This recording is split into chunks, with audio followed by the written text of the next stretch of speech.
Isn't that a great way to start a podcast? You're welcome. Hold on. Oh, the applause I needed. I need it in my life. Oh, yeah. Yeah, make it nasty. Hey, everyone. Welcome to the Stone Genius Podcast. My name is Ro. I'm the host. I'm the Stone Genius. You know me, I'm often stoned. I'm always a genius. I will tell you, it's only because of the stroke pain. But I'm probably more than sometimes often stoned. I don't know. I don't know. My last show was angry. And I actually put in the description, skip that show. I put it out because, so this show that I'm doing today, I've already done 2 hours and 5 minutes. Bam, it's in the can. It actually has the intro on it and everything. It is good to go. Good to go. G2J. I can't talk that loud. Stroke brain. Don't like it. I'm cutting a whole section out of this today. I'm going to go. I'm going to talk. I may get to the last section. So remember, this was originally 4 sections. Hey, everyone. How you doing? This was originally 4 sections. Family. Orange. We get that done. It was about 2 hours long. I actually paused the show and called Bobby. I was smoking. I called Bobby during my break, and she was like, no. You should probably stop now. So I did after family. So I got to talk about Linda and David, Hendrik, Carlene, Jimbo, Jenny Jane. Growing up was great. It was. I am so lucky. It's almost like I was blessed. I don't know who would have blessed moi, big guy, my daddy, the God, the one, the only, Yahweh. Yeah. So, cause he blessed me. So a lot of, and I'm sure I've said this before. I've done fucking 400 shows now. But like when people ask me how tall I am, I always reply, I'm God's height. And they're like, look at me weird. I go, I'm 6'5". And I go, if God is a height, he's 6'5", and they still give me a weird look. And I go, once you hit 6'6", you stop fitting in chairs, you stop fitting in cars, you stop fitting in hotel beds. So 6'5". And no one wants to be shorter. I've always said that. No one, ask someone who's 6'5" if they want to be shorter. They do not. And they will not. I will tell you, I would say a large percentage of them, we're going to say that they don't want to be taller either. So it's something, and I don't know, this is rudimentary technology. You have to remember, I was born in the late 60s, mid-60s. And so I don't know how they did this, but at one point they told me that my parents that I was going to be 6'7". I guess they double your height at a certain age, and that is the scientific way to find out how tall you're going to be. So there we have it. But I was supposed to be 6'7". And I'm telling you right now, if I had the choice to be the height that I've always been as an adult, which was early on, everywhere. And I don't know if I just winked. I'm going to mention this. I hope I get back to what I was talking about.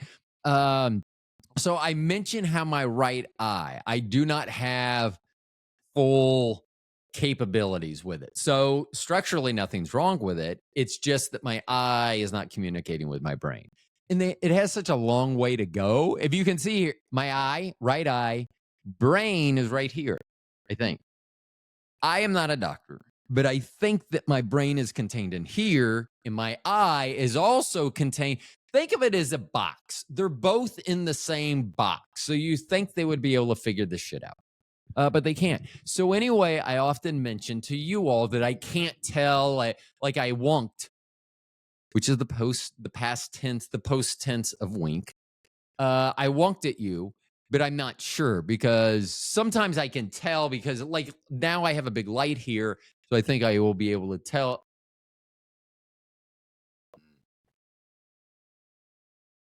And then I touch my glasses, which doesn't help. But if you can't see out of the glasses, then how smudged can they be and you still see? Pretty smudged. I found that out. So anyway, a couple days ago, I said something to Bobby, and I can't even remember what I said.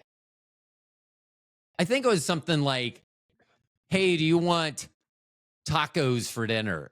And then she was like, "What's that for?" And I was like, "What are you talking about?" She goes, "Well, you winked after you said that." And I go, "What?" And she said that I said, "Hey, what do you think about tacos for that?" I'm going to use my left eye if I can. If I can. I said, "Hey, how would you like some tacos?" And she said, I winked at her, and she said it was a pretty aggressive wink. And I go, "I did not wink at you." So then she was very leery because she thought I may be lying to her that I really did wink at her when I didn't wink at her.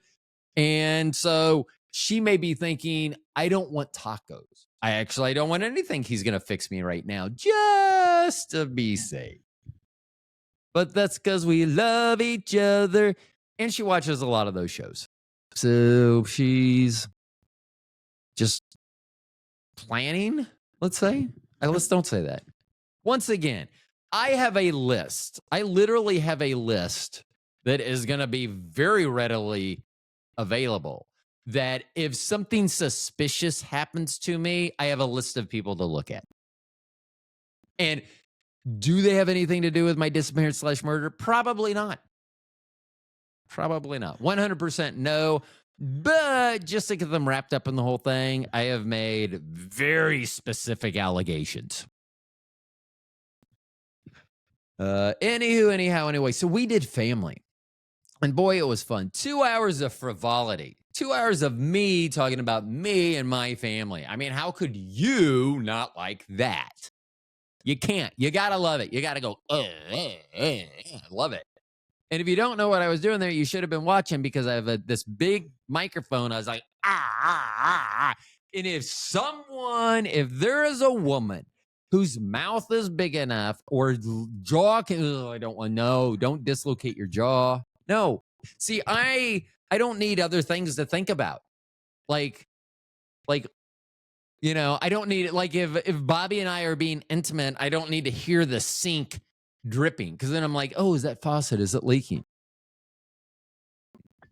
What was next? Sports in high school. Two of my favorite things growing up, sports and not high school. I mean, I did like high school, but I wasn't there that often. So see, the reason I enjoyed it is I was there at the times that were enjoyable.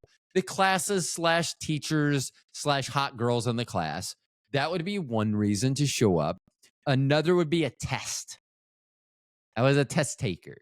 That whole homework thing. So here's the thing, at least it used to be. They would tell you what percentage of your grade went to test. So if 70% of your grade went to your final score and you aced all those tests, what the fuck did you need to do the rest of the shit for? I passed. C's get degrees, bitches. Okay, it was the 80s and yeah, things were different. I don't know if C's still get degrees or not. Don't know. Sports. So I started playing sports at a young age, very young. Somewhere in grade school. I started playing basketball, probably baseball in grade school too. Actually, I was. Because right over there, I have my game ball that's going to go over here in some shelving, something or other. I don't know.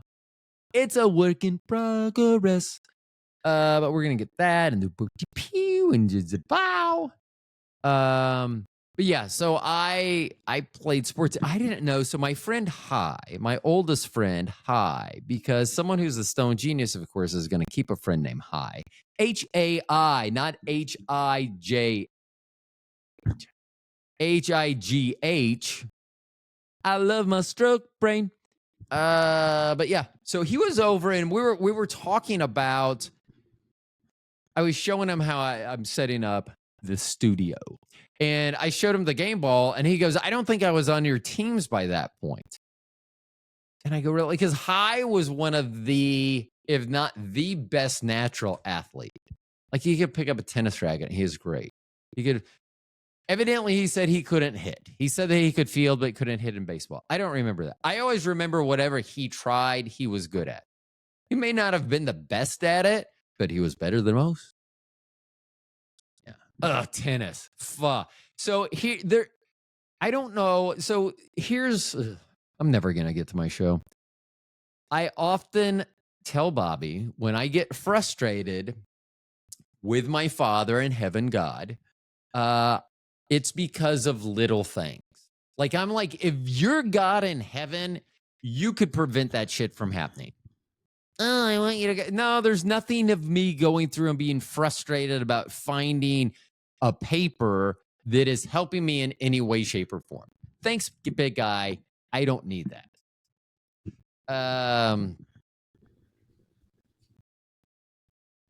Shit, I don't know what I'm saying. I hate this stroke brain. I mean, I do like it because I forget shit.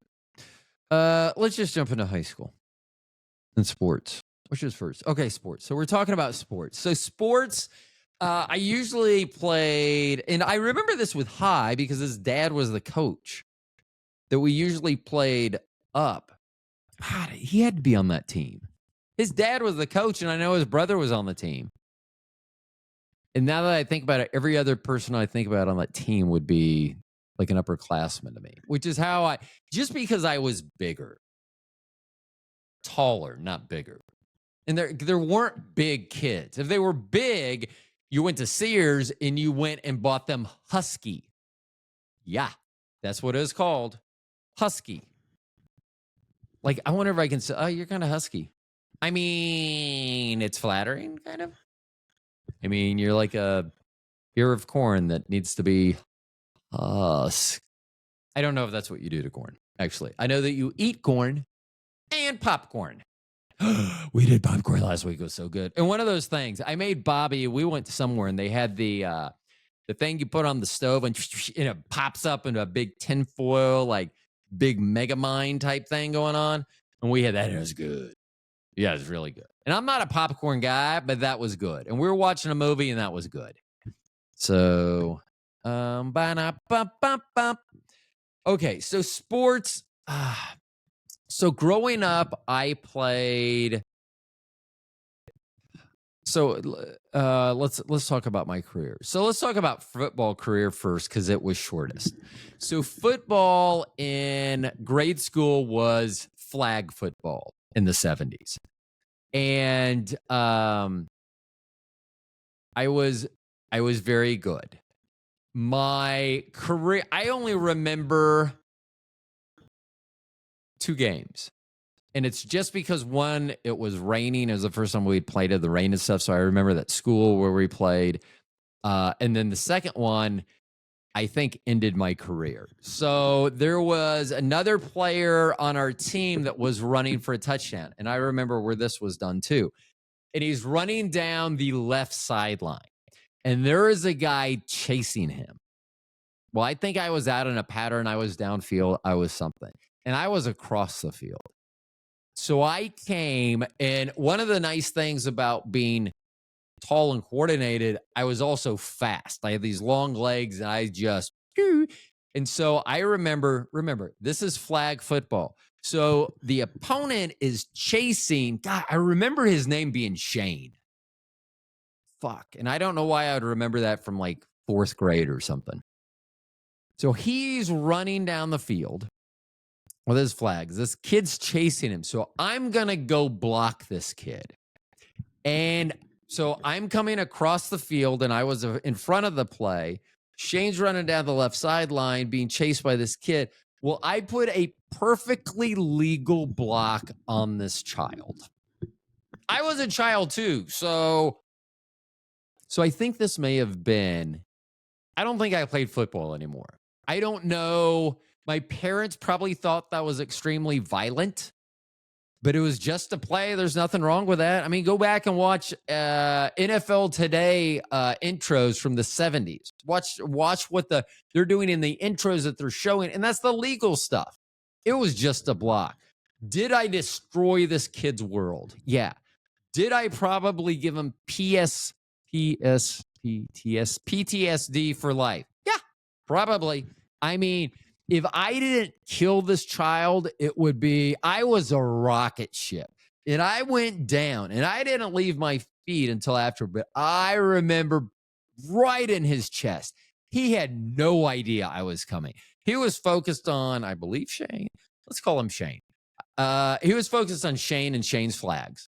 And I was focused on being a human missile and destroying this kid, and I did.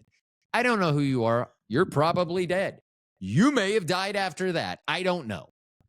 I probably would have heard about it. Maybe that's why I didn't play football anymore. They were hiding me. So that was my football career, was flag football.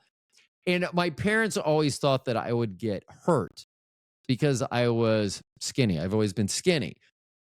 Deal was, I played quarterback because beautiful people play quarterback. Whatever, you can debate that. I played quarterback. I had hair at the time too. Oh, God, I would have been such a good quarterback. Anyway, I'm pretty sure that was the end. I didn't play football ever again after that. And not for not wanting to. And my cousin and I and other people, we would play tackle football, like in pads and stuff. And I never got hurt doing that, that I recall. I probably did. But I wouldn't let my parents know. I'm not going to do something they don't want me to do, and then be a little bitch about it and whine when something happens, like they said. You're going to shoot your eye out with a Red Ryder BB gun, and then shoot my eye. I'm not telling shit. I am not telling you I shot my eye out with a BB gun. You just bought me. Okay, so that was my football career. Soccer career. So I played a lot of soccer. I played center and left wing because I was left-footed, and that's what they do. Or in the surfing world, you'd call me Goofy Foot. So anyway, I remember in third grade, we had a girl on our team named, it's not Gilligan. I want to say Gilligan. And it was a girl. And I know this sounds like I'm making it up, but she was amazing. She was also on the front line. I'm pretty sure her dad was the coach. And I got enamored with this. So I remember this. I scored 2 goals in my first game at Lee Park. That's where we were playing. Eligio Hernandez, he could probably verify most of this. He was on my team as well. We were young. Eligio was an amazing, doesn't matter. So anyway, I scored 2 goals, and she came up to me. I remember she goes, 1 more goal, and it's a hat trick. I didn't know shit about soccer. I mean, this is like literally, if we're third grade, this is like 76, 75, 76. Soccer had just come to America. I mean, I got to, let's try to finish a story. So anyway, I didn't know what that was. So after the first game, on our jerseys, which were short sleeve, they gave us stars. And then they go, we want those stitched on. And so then it became like the Ohio State Buckeye football helmets where they get the little, I don't know. I think it looks like little poofs of popcorn that they put on, but I know it's not. It's something about the Buckeyes.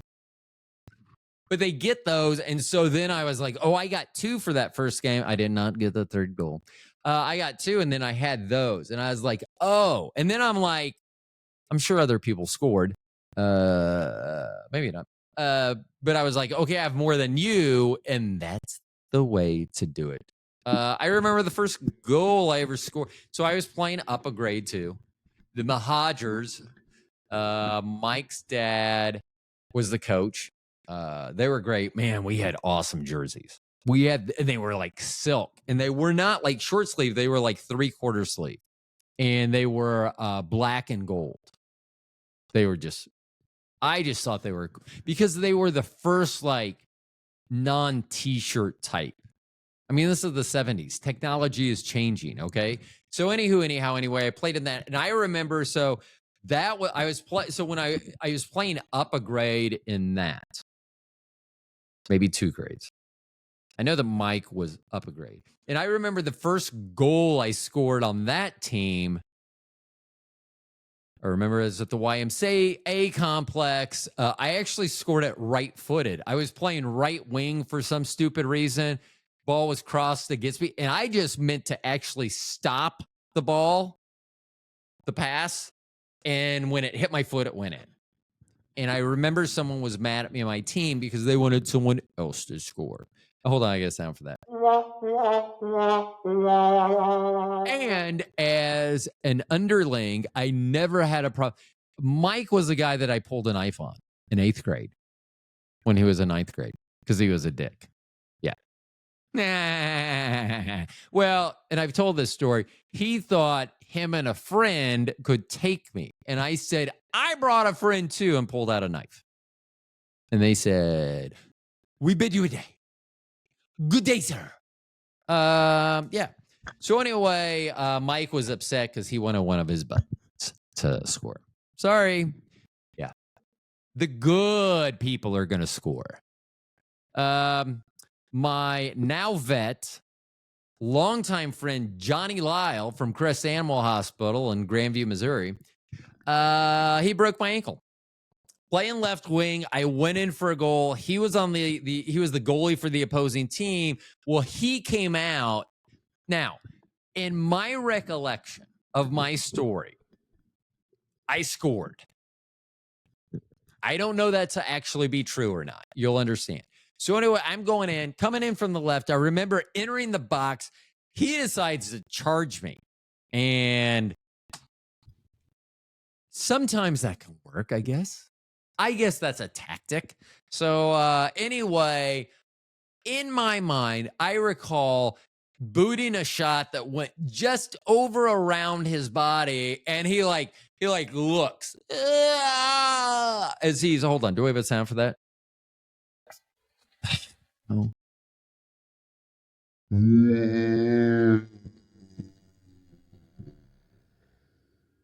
Yeah, that's pretty good. Anyway, the ball goes in. Maybe. I don't know, honestly. I believe someone should have told me. Johnny, as I'm going towards him and he's coming towards me, we collide. I break my ankle, and I remember the ambulance is called. Comes out. They have to take me off the field. They put me like in an air splint, and they're taking me off. And at that moment, this is I'm in 6th grade at this point. I don't know what age we're playing. I may have been playing, whatever. And as they're taking me off, I remember thinking, we don't have cheerleaders in this sport. Yeah. Even my 3rd grade basketball team had cheerleaders. I mean, come on, football has cheerleaders, flag football.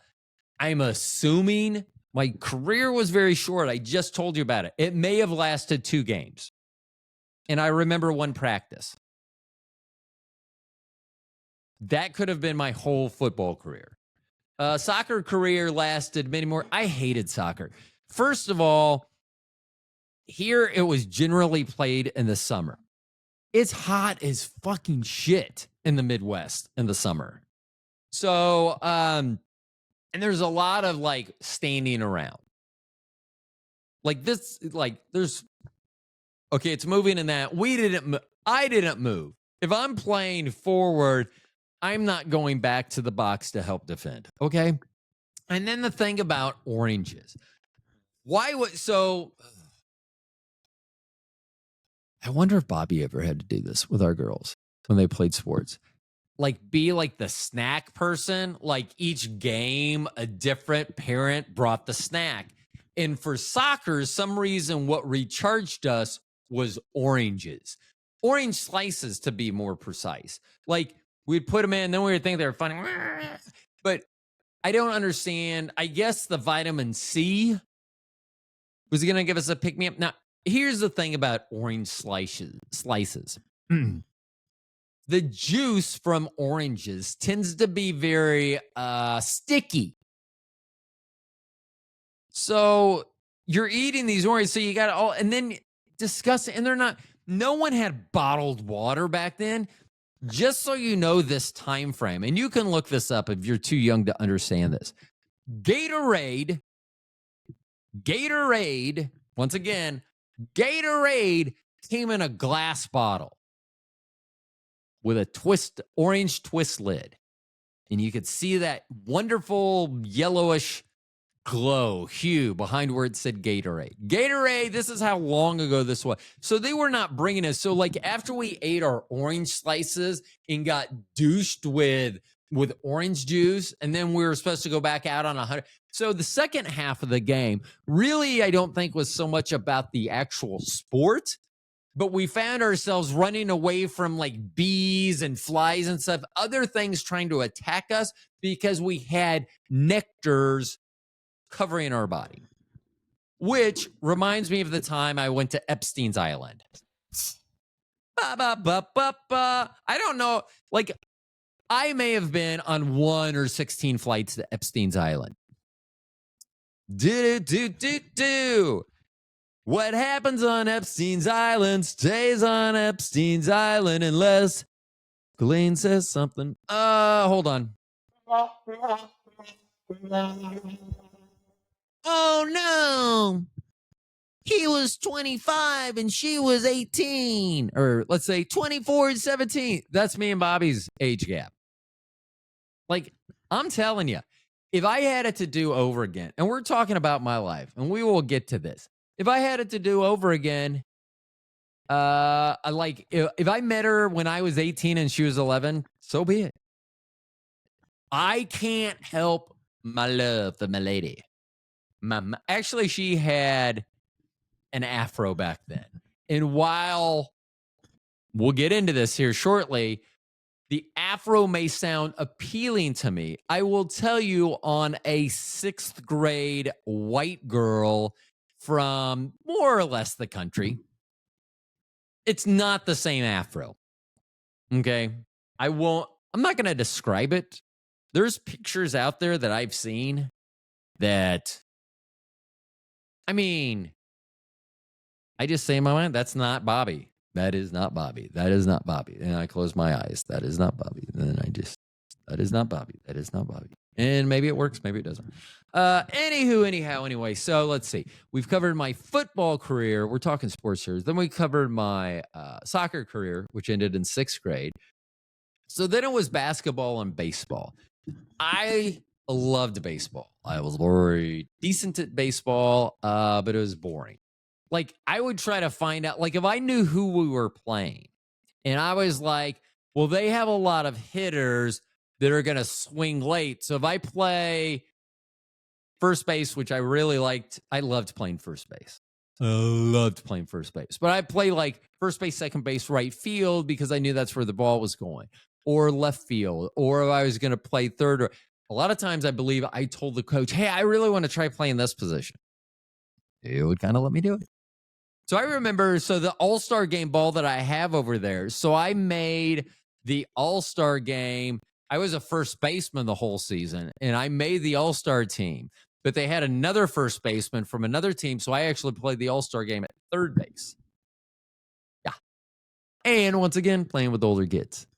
Didn't matter. And like, third base is not the easiest, especially when you get to All-Stars, because at least whatever league you're in, they're the All-Star. Or in some cases, the coach's son. I don't know that to happen, but I'm sure that happened at times. Like, let's talk about basketball. So basketball, I loved playing basketball. Loved it. I always wanted, because I just would go and go and go. And I had energy. And I think that's why my parents liked it. It started interfering with baseball, which was probably, I should have stayed with baseball instead of basketball. My knees, hips, everything else would probably be better. But I didn't. So let's see. So baseball I played. I loved playing baseball. I mean, when high was over, we were talking about sleepovers that we'd have as a team. And so I remember we would love to teepee. Like, I don't think kids teepee anymore. Like, if I ask someone who is like 13, do you know what, have you ever teepeed a house? I don't think they would know what I was talking about. So TP is for toilet paper. So you've toilet papered a house. Man, we got TP'd a few times. And the funny thing is, like, no one's calling the police. No one's like, oh, they vandalized my house. that's what fucking kids did to other kids. So you would take the roll of toilet paper and you'd throw them up in the tree and it'd roll back down. And you'd throw it. So so they'd have all this. And then if it rained, they were really fucked. Because then it turned into like paper mache all over your tree in your yard. You just had to mow. Nothing was getting ruined there. Ugh. Now I don't think you could do that. A SWAT team would come in. We had so much fun. So then, so we would, a lot of times we would pick one person and we would TP their house at a sleepover. And then we decided one time that from 95th Street to 97th Street for 2 blocks, but down one street, Horton, we were going to, so everyone that spent the night, they brought their sleeping bags. And then inside your sleeping bags, you roll up the toilet paper. You guys should know this. Hello. So everyone's bringing like 4 or 6 rolls of toilet paper, so then we have like 9 guys. And so then we're having like 36, 54. We're having a shitload of toilet paper go out with us. Okay. And so we sneak out and we decide once again on the street Horton, which is a street that starts at 95th Street. It goes up over a hill and goes back down to 97th Street. So what we decided to do was TP one tree from every house. I mean, if you think, so here's the thing. If you get all your trees TP'd, because you probably only have 2, maybe 3 trees in your front yard, it doesn't matter whether it's 1 tree or 3 trees. You're probably going to be just as annoyed. I don't think upset. Just like, this is what happened. Like, so here's the thing. Generally, like if it happened to, like when it happened to us, I don't ever remember anyone targeting me, actually. They targeted my sister a lot. Her friends and stuff. But then you would try to find out who it was. My parents would call Lee Morgan's parents. Hey, where was Lee last night? Do you know? And so it was always like something trying to figure it out. But you would kind of have a list of suspects. So you would like know that, oh, I bet it's Lee or Lorraine, or you would have like different people that you think it might. Kim. Oh, it's Kimberly. So you would have these certain people that you think it might be. So when we TP'd one tree from every house, they're like, we don't know who the target was. And I'm not even sure. I don't think that we went. I think this was our plan the whole time. Why we picked that street, I don't know. Now, I will tell you, and I bet it's still there. So on Horton in Overland Park, Kansas, maybe a couple houses up from 97th Street. So in the 9600s, going to be on the odd side, which is the east side of the street. I'm just helping people out because I know that this will be a mecca someday for people to go to. The house had like this big fucking window to the outside. Like, and I remember it had like almost like the lead piping that went in and everything. So it wasn't just like a big sheet of glass, but you could see in, see out. And so we're TPing, and generally you did the TPing post midnight. 1 o'clock, midnight, 1 o'clock, 2 o'clock, somewhere in there, you would do it. I mean, we had to still be awake. We were kids. We'd been running around all day. We're going to go to sleep at some point. So anyway, we're TPing. I remember on this TP one tree from every house, someone who was, so we would break up and we would like, I think 2 people, some people started on 97th in, and some people started like on the 95th in, and then we were going to meet. But that also gave us coverage so that we probably had a lookout. So if someone happened to be driving at that time of night, which in the 70s probably was not happening, then nightlife just wasn't like there. It wasn't a 24-hour world back then. But like one of the people there, so again, just a few houses up, east side of Horton on so 96 area, has this big picture window, and whoever was doing it was like, you guys got to see this. You got to see it. and some people, and it was like high school kids, but they were going at it. And like, here's the problem with me. Like, I have a lot of problems. I get that. But with a lot of problems, I have a lot of not problems. I don't think that's really a thing. But, like the good stuff outweighs the bad. Blah, blah, blah, blah, blah. Anyway. So we have a baseball team, probably a full baseball team, which back then was probably 15, 16. There were probably a couple of kids that we may not have invited. I'm just kidding. But there may have been a couple that didn't show up. There may have been some that not letting you go to that Martin boys' house. I'm sure that was a very common theme. But so we have this whole baseball team, and we're watching this couple go at it. I mean, they're just, I don't know, for like an elementary school or a junior high age school to see that they were going at it. Like, now, if I saw that, I would probably be like, seriously? I mean, you guys are not doing anything right. Hold on. Now, I don't know this for a fact. I do know this from other times that we went out. We're standing there watching this, being quiet, and everyone's just like, oh, yeah. So I probably started clapping or cheering or doing something, and then we all had to run. And I don't know if you've seen 16 pre-teenage or early teenage boys run when they're scared, but we all scattered. I think we all ended up back at my house at some point. We may have lost one or two people. I don't know. I mean, Hi and I talked about, I'm not sure we ever saw Scott Hammondtree again. What up, Scott? Excuse me. So we, as a team or something, we went down to this apartment complex, which is still there. And I don't know the name of the apartment complex. 95th and not Knoll, before you get to Knoll. Last, whatever that street is. Now I'm second guessing whether it's Horton. I think that the street that we TP'd was Horton. I'll have to look on a map. Doesn't help you if you guys are making the mega. Oh, that'd be horrible. You guys are all looking in the wrong window trying to recreate what I've told you. And then people are like, what are you doing? How long have you lived here? I've lived here since the 70s. Oh, would that be cool? The kid took the parents' house. And then they're still living there. Or maybe not cool. So we go to this apartment complex. So we go to the apartment complex and they have a swimming pool. It's lit and everything. And it's summertime. So we're like, hey, let's sneak in and we'll swim. So that's what we do. So we're sneaking, we're swimming.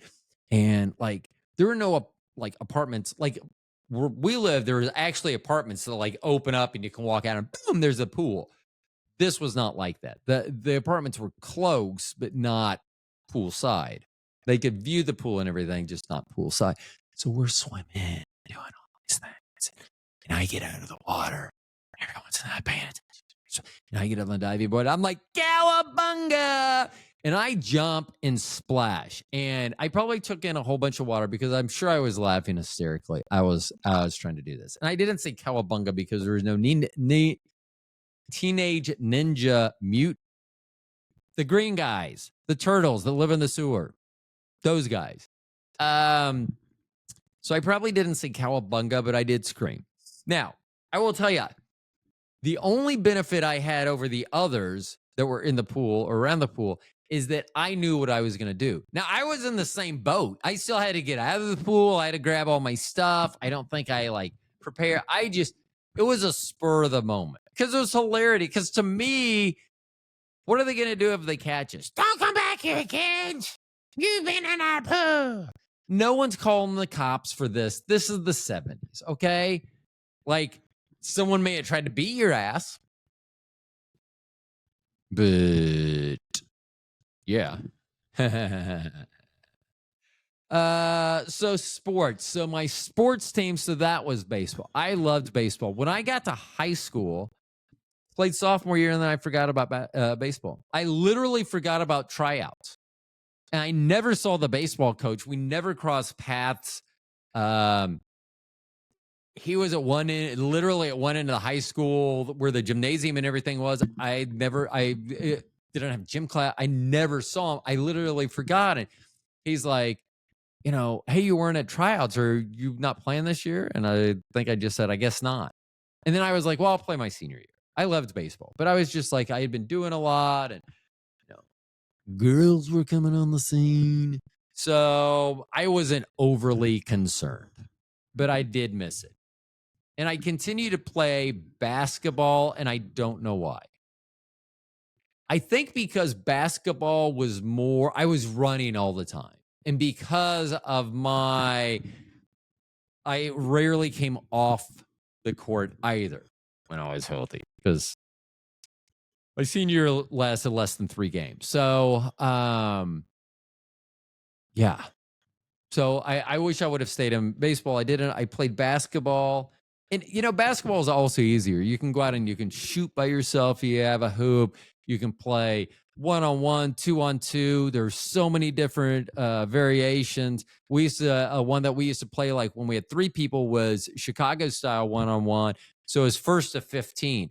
Whoever scored stayed on, and the third person sitting out rotate in. Whoever scored, so the first one out of the 3 of you to 15, you'd win. So you could even play good games with 3 people, like odd numbers of people. You could play with people from France that you didn't think knew how to play basketball, and then you could have those guys play a starter with KU and had been a starter at Indiana under Bob Knight, Ricky Callaway, and his friends, and you can beat them. I mean, I couldn't just pick up a baseball team. It's not Field of Dreams, which is an amazing movie. Recently watched that again. I've been watching a lot of old movies because I have the time. So once I got to high school, sports were still... So sophomore, senior year, I played for the school. Junior year, I didn't. I wanted to play intramurals, which I did, which was fun. Yeah. We scored 200 points in a game. That was against the band. See, that's what was fun back then. We all had... So the intramural basketball, there was a band team and a wrestling. There were all these different teams that you wouldn't think of basketball and everything. And like, we beat the band team. We scored 200 points in an intramural game against them in basketball. I mean, so here's the deal also. So our basketball team was called the Raider Rejects.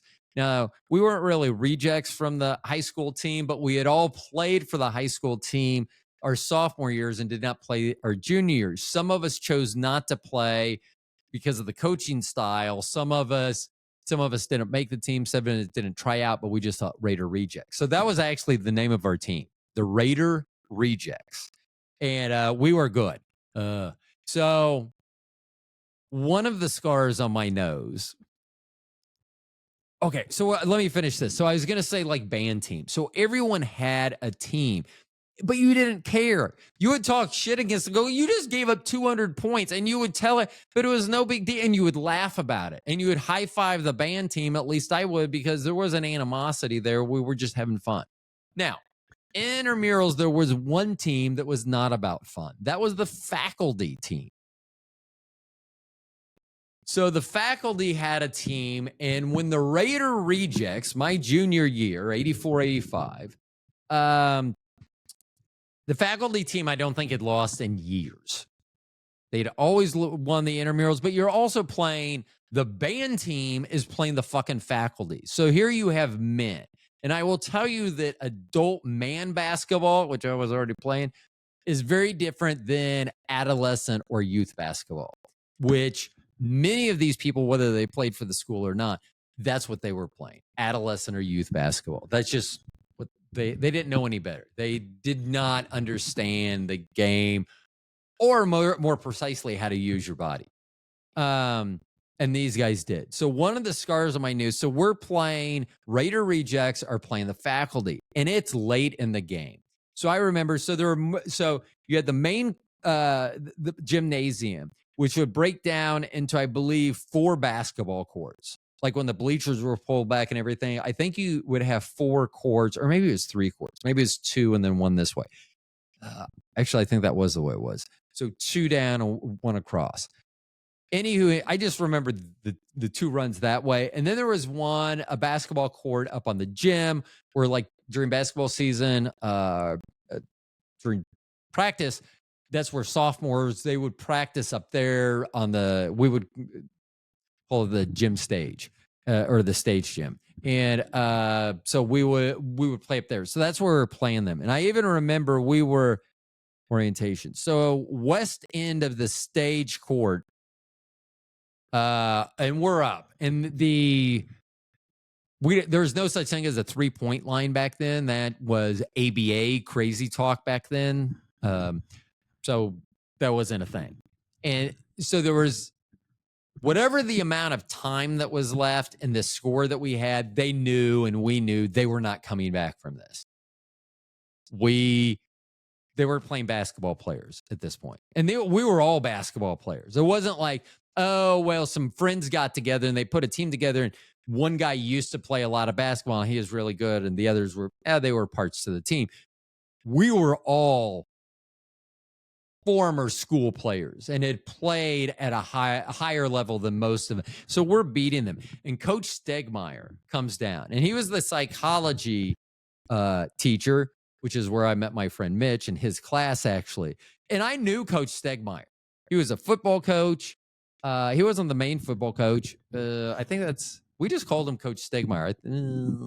Anyway, I don't know if he was a head coach on any of the teams. I don't know.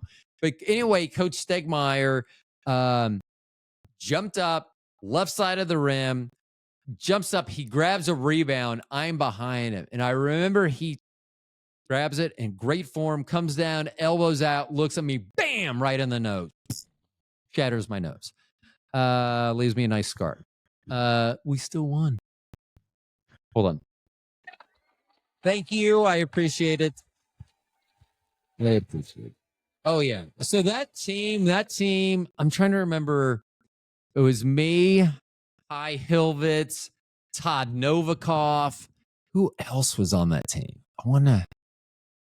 I really want to say Pat Lowndes, but I saw him on Facebook and it said he graduated high school from Ohio. So maybe he wasn't.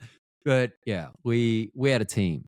I mean, we scored 200 points on the team. And these are like 40-minute games with a running clock. You know, I think we had timeouts and then halftime, like a 5-minute halftime, because we were trying to fit this in like an hour or whatever. And we scored 200 points. We just ran. And it was like, whoever. Hey, I heard you guys had 6 guys that scored 30 points against the band team. Yeah, we did. I don't know what. I'm not positive because I don't think this is true, but there would be no records to verify whether this is true. I think I scored 100 points that game. I don't know. I know. I mean, yeah. If we're scoring 200, I'm probably scoring 100. I'm just kidding. Most I ever scored in a game. So I played a lot of basketball. I was very decent at basketball. Played in the most I ever scored in a game was I played in a pro-am league. Let's see. I think the only pro, though, that was currently a pro at that time was Larry Drew was playing in the league. It was a Rockhurst College, and I scored 58 in a game. Hold on. Gosh, there's a lot of applause for me in this show. Now, I will tell you that the team that I was on at Rockhurst was not the best offensively minded team. I honestly don't remember their defense. I don't remember how many games we won. I remembered I did a lot of scoring. And some of that was by necessity. A lot of that was just by choice. I have the ball, I'm gonna shoot it. I never saw a shot I didn't like. We used to play. So let's see, who else? Players that I've played again. Kenny Lofton, Sean Elliott, Steve Kerr, Everett Hardaway, Willie Anderson, Chris Jackson, Abdul Rauf now. Is that it? Not now, like 30 years ago. Trying to remember some of the other decent Anthony Peeler.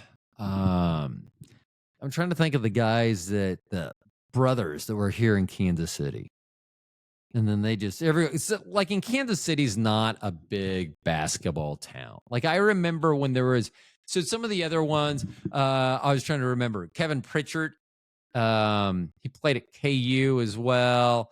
Good friend of mine, Elliot Hatcher, was an all-star guard, all-conference guard at K-State. Paul McKeskey. Thought I was going to lose a nipple with that guy. Guess I should fill that in. So,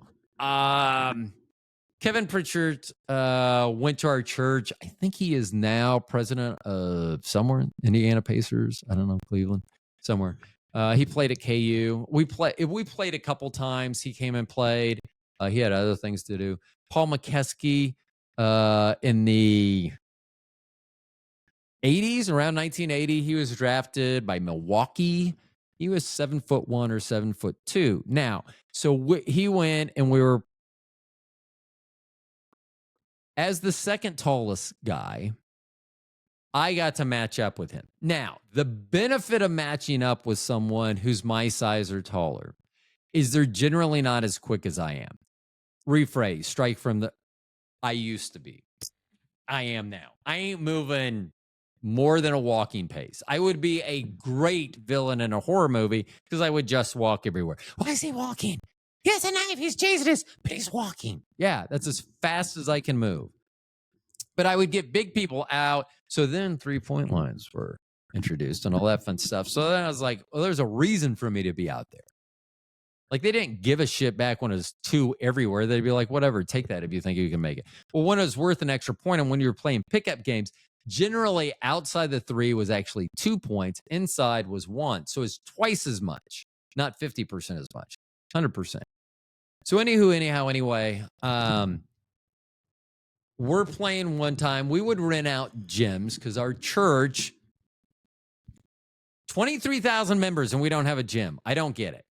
Anyway. We're playing in a gymnasium, like 143rd just west of Antioch. I don't know the name of the elementary school. So that's where we're playing. It is a carpeted, at least did have a carpeted gymnasium. This would have been early 2000, early aught, if you will. So Mr. McKeskey comes to play basketball. He's 7'1" or 7'2". And then I'm a point guard or off guard, or maybe a small forward on some teams. But I was forced into the center role, which is fun. So we're playing this gymnasium, which was one of my favorite gyms. So I never met a shot I didn't like. So this is an elementary school, not very long. So what we had done, we had changed the rules. So baseline was still out of bounds. Sidelines were now the 3-point lines. So you had to be, because there was no 3-point line on this. So you had to go what used to be out of bounds. And then it was to the wall. Then that was your out of bounds. So you're basically, as long as you're out of bounds, you can shoot. And then you could either behind, I'm not kidding, behind the half court line or in the half court circle. So you could get like, I don't know, 6-8 feet closer by being in that circle and shoot in the 3. Well, there are times where I would get a defensive rebound. I would pull that rebound down, like maybe a long rebound about the free throw line. You know, it'd be a long rebound. I literally would turn around and shoot. Not back to not the shot that's less than the free throw, not like inside 15 feet. I'm talking I would shoot at the other end. And I had often heard that. Oh, I've heard about you. You're the guy that shoots from half court. Yeah, I am. You know why you heard that? Is because I make them from half court. That's why. Anyway, Mr. McKeskey is guarding me. I am left wing, probably free throw line, maybe a little higher extended, probably out near half court, 3-point line. And I decide I'm going to drive the hole on Mr. McKeskey. He is out guarding me. Fool. He's out guarding me. I'm smaller. I'm literally like 8 inches smaller and maybe 100 pounds, at least 100 pounds lighter. If you don't think I'm getting by you, you're sorely mistaken, Paul. Okay. So did I get by him? No, I did not. So I am trying to make my move. I'm like, and I got this guy. I got him. I make this move. I give him this shimmy. He's like, I'm going that way. And I'm like, I'm going this way. And I go. So I start to go. Did I mention this gymnasium is carpeted? Which is just weird, the ball and everything, the sounds and everything. But here's the thing. Not a lot of diving for loose balls. Ball gets on the ground, it's headed out of bounds. It's going to go out of bounds. And also, out of bounds is the wall, so you're not going to dive, because if you slide out of bounds, you actually slide in the wall. So you can see how that would not be maybe the best thing to do. So anyway, boom. I am left, free throw line extended. I can even tell orientation. So this school goes north, east, west. So we're on the west end, and I'm gonna take Mr. Paul McKeskey. I'm gonna take you to the fucking hole, sir. I salute thee for playing, but I'm just gonna fucking go by you. And yes, is this a church thing that we're doing? And did I just cut? Yeah, because I'm gonna tell you where a lot of cussing's coming up here in just a second. So once again, I have to boom. He thinks I'm going left. Boom, I'm going to the right. I drive the hole. I've already he's going the wrong way. His body is still going to my left, his right. He is in no position to make any sort of defensive play on me except one. Okay, so I don't know what size shoe Mr. McKeskey as a 7'1" person wears. I wear a size 14. I don't know what he wears. Let's say, let's do some math. Beep, boop, boop. Let's say he wears a 22. Let's just say that 20, it doesn't matter. If you get in the 20s with your shoes, does it matter? I don't think so. No, it does not. I just asked myself, no, it does not matter. So anyway, Mr. McKeskey, his body is falling to his right, and I'm probably laughing. Like in slow motion, you can probably, I'm probably like looking at him and like, hold on.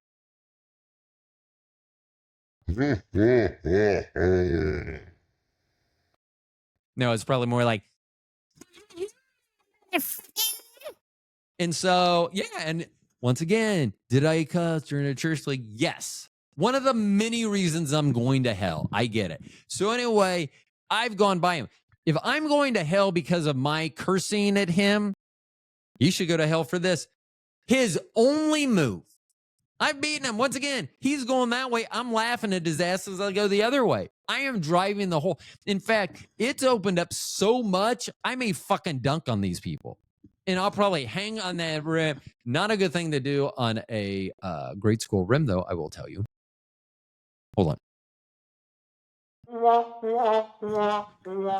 We had to stop a night of basketball for that. Whoops. And so anyway, Mr. McKeskey, as he is falling, I don't know if he's falling, but he's not going the direction I'm going. Now, I made a serious miscalculation on Mr. McKeskey. I used to have his basketball card. I was a fan. He played at KU. So I miscalculated when I should. So like I'm driving to the hole. So I've beat him. Technically. Or in my mind. Not technically. In my mind, I've beaten him. He's out of my way. I see nothing but green carpet in front of me. As I'm going to dunk on this elementary school, I'm going to hang on the rim and I'm going to yell obscenities to all the people as I grab my junk. Because I'm Sean Kemp, for God's sakes, back then. Anyway. The only play that Mr. McKeskey had, let's not call it a play. Let's say, because I've already said he was falling. So maybe this was inadvertent. maybe his foot, as it directly angled towards my body, almost like it was intentional. His foot came in contact with my leg. Now, I had mentioned that he has a 20 plus size shoe. I don't know whether that's true or not, but for the remainder of the story, it will stay true.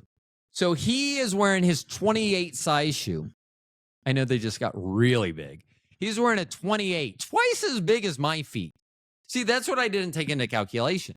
I'm thinking that, oh, he has a big foot, but not a big foot, right? And I think that's the problem. That was the miscalculation. Like if I was John, no H Slatkin, then I would have been able to do that calculation, and then I would have known, okay, this is how I get around Mr. McKeskey. Well, I didn't do that calculation correctly. There was no John, no H Slatkin there to go, no. Beep, beep. I did the calculations. You're too close. So his foot comes in contact with any part of my leg. Once again, his size 29 shoe hits my leg and I fall. Now, because I am so quick, I mean, I am like a chipmunk when they see a human being. I am out of there. Anyway, I am so fast that when the contact is made, I go full Superman.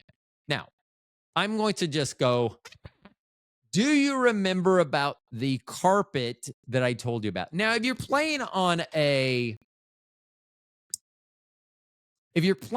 gymnasium hardwood floor that's been taken care of and it's been coated and everything or whatever they do to it, generally on those, you'll slide if you're sweaty. And I was playing skins. I mean, I don't know why I had to be skin when I was guarding someone who is 19 feet tall. Did you get us confused and pass it to the wrong person? So anyway, playing skins, his size 37 shoe comes in contact with my leg. I go flying, full Superman. I mean, I wish we would have, Bobby has a picture. I have a picture of Bobby doing a Superman onto a hotel bedroom, hotel bed, doesn't matter. I was full Superman. I don't know if I can take that picture and somehow get my photo on that. I'll figure this out. I will figure this out. So I've gone full Superman. And in my mind, I'm thinking, I wish we were playing in a normal gymnasium so that when I landed, I would slide on my sweat a little and on the floor as I got a little strawberry or something. So that's what in a normal situation like this, when you're trying to go around a guy, drive to the hole in a very important church, not church league basketball game, just church pickup game. And then he sticks his size 51 shoe out. He trips me. I am full Superman. All I can think about is, God, I wish this was a regular floor and not carpeted, because I knew what was going to happen. There was going to be, what I thought was there was going to be no sliding. There's no sliding in basketball. So I thought I thought I'd just land and I'd be like, or whatever. Now, I don't know if you've ever got a rug burn before. And I don't know if you've ever gotten a rug burn so aggressive that you thought you may lose one of your nipples. I mean, you couldn't have taken me. You could have. This is hyperbole, people. You could not have taken me out and dragged me on the parking lot asphalt, and I would have looked any worse. Yeah, I would have looked a lot worse. I get it. I know. Blah, blah, blah. Anyway, I land on the carpet, and I'm like, and I roll, and it's just so my palms where I land, my chest, my hips, and I think like the tops of my knee. Anything that made contact with the carpet was very much involved, and not a good way. getting rug burns. So I think I rolled up and I just they're like, I was like, it burns so much. And someone says, I swear, I think someone offered to pee on it. Like they thought it was a jellyfish thing or something, which, I mean, I appreciate the offer of medical assistance, but let's try to go down a checklist from top to bottom, not bottom to top. Dang it. So I'm like looking, I don't know. It needs to be right. But then you see me doing this and I'm doing this and I don't know what's going on. But I haven't started this show yet. Oh my God, I had. It's been an hour and 5 minutes. So yeah, sports was a big deal in my life. And so I will also tell you this, because we're going to talk about intelligence at one point. I don't think it's going to be today, people. I mean, I've rambled about this for an hour and I'm not even sure I've started. So because I was good at sports, that's what I focused on. Because do you remember Skilo's song? Oh, it's a perfect song. What does he wish? He wishes he was a little bit taller. What does he also wish? He wish he was a baller. Yeah. Skilo wishes he's a little bit taller. He wishes he's a baller. He wish he had a girl he'd call her. And then he had like a rabbit in a hat with a I haven't heard that song in a long time. I forgot that he wanted to be taller. But he did, because he's Skilo and he's tiny. But like Skilo said, he was or was it Summertime with freaky jazzy Jeff, whatever. I can't even think of his name. I can picture his face, but I keep thinking his name is Nevis Campbell. And I don't know why. I don't know who a Nevis Campbell would be. So hold on. His name is Mr. Jada Smith. I literally Will Smith. There we go. See, I just say, so that's a thing that someone said in one of my stroke groups. They said, if you can't remember the name, so I couldn't remember Will Smith's name, they go, try to tell a story that has something that has that word in it. And I used Jada Smith to remember Will Smith. So thank you very much for someone who said that in one of my stroke groups. And they also said, so I had to tell Bobby yesterday this information, that if I'm searching for something, let me do it. Do you mean this? I have to, I'm making, how many? We are, as of the recording of the show, 40, tomorrow we will, the release date of this actually will be 41 weeks post-stroke and then 12 weeks post-knee. Hip is delayed. Hopefully not very long. Too long, then it starts delaying the dog next spring, which then it comes into play. Do I get the hip done or get the dog now? Figure it out. Everything always works out. Why? Because God loves me. I love you too, God. I know we have a lot of talks. Like, I blame him for a lot of stuff. And it's just like the menial stuff. Like, come on, you're a God. You should be able to help me out with this little stuff. But I love you. So here's one thing. So Bobby doesn't like it when I'm like, hey, fucktard, what the fuck is going on? Like, that's how I'll talk to God. So what I've started doing, and I know that when I say it, cut me some slack here, people. I know that when I say it, I sound very sarcastic. But instead of saying stuff like that, I now say, God, I love you so much. Jesus, I love you so much. I say that, but I say it, and I know it's sarcastic when I say it, because what I really mean is to say the other stuff. But cut me a break. Maybe at some point I will be overwhelmed to change so that my feelings match my words. Probably not going to happen, but we can always see. So sports. So see, this is why sports and intelligence are separate. Did I have a high IQ on the sports floors? Yeah, I did. I don't know. When we were talking about baseball with High, as I've started watching baseball and playing MLB The Show, and I never knew how technical, like Trevor Bauer's YouTube channel, I've never knew how technical like pitching was. Like, I want to pitch here, he's done this. I'm going, like, they're trying to do something. I always learned, like I said, I was a very efficient hitter. And I know people will not believe this, and I don't give a shit. High's dad could probably verify this. I went one season of baseball where I got out 3 times. I was 49 of 52 in a 10-game season. Yeah. So that was my job. I hit the ball. Throw the fucking ball, I'm going to hit it. Yeah. And there were no such thing. They didn't intentional walk people back then, I don't think. I remember, I can even point the field. My first grand slam. Bases were low. I'm not fucking walking and getting 1 RBI. And so I had 0 strikes or 1 strike. So I had at least a strike to give. And I didn't want to walk. And this pitch was fucking 2 feet over my head. And I, like a hatchet. My coach, I remember, and it wasn't High's dad. I remember him being on the first base. We were on the first base dugout, and he looked at me, and he was just raised his hands like a what? Because you couldn't, even though Walter Matthau and the Bad News Bears would make you think that the coaches would drink and could do all that thing, I never got to experience that type of funness. But he gave me a what the fuck are you doing? I mean, it was the worst swing ever. Literally horrible. Like if you sent that tape to someone and said, "Hey, what do you think of this person as a baseball player?"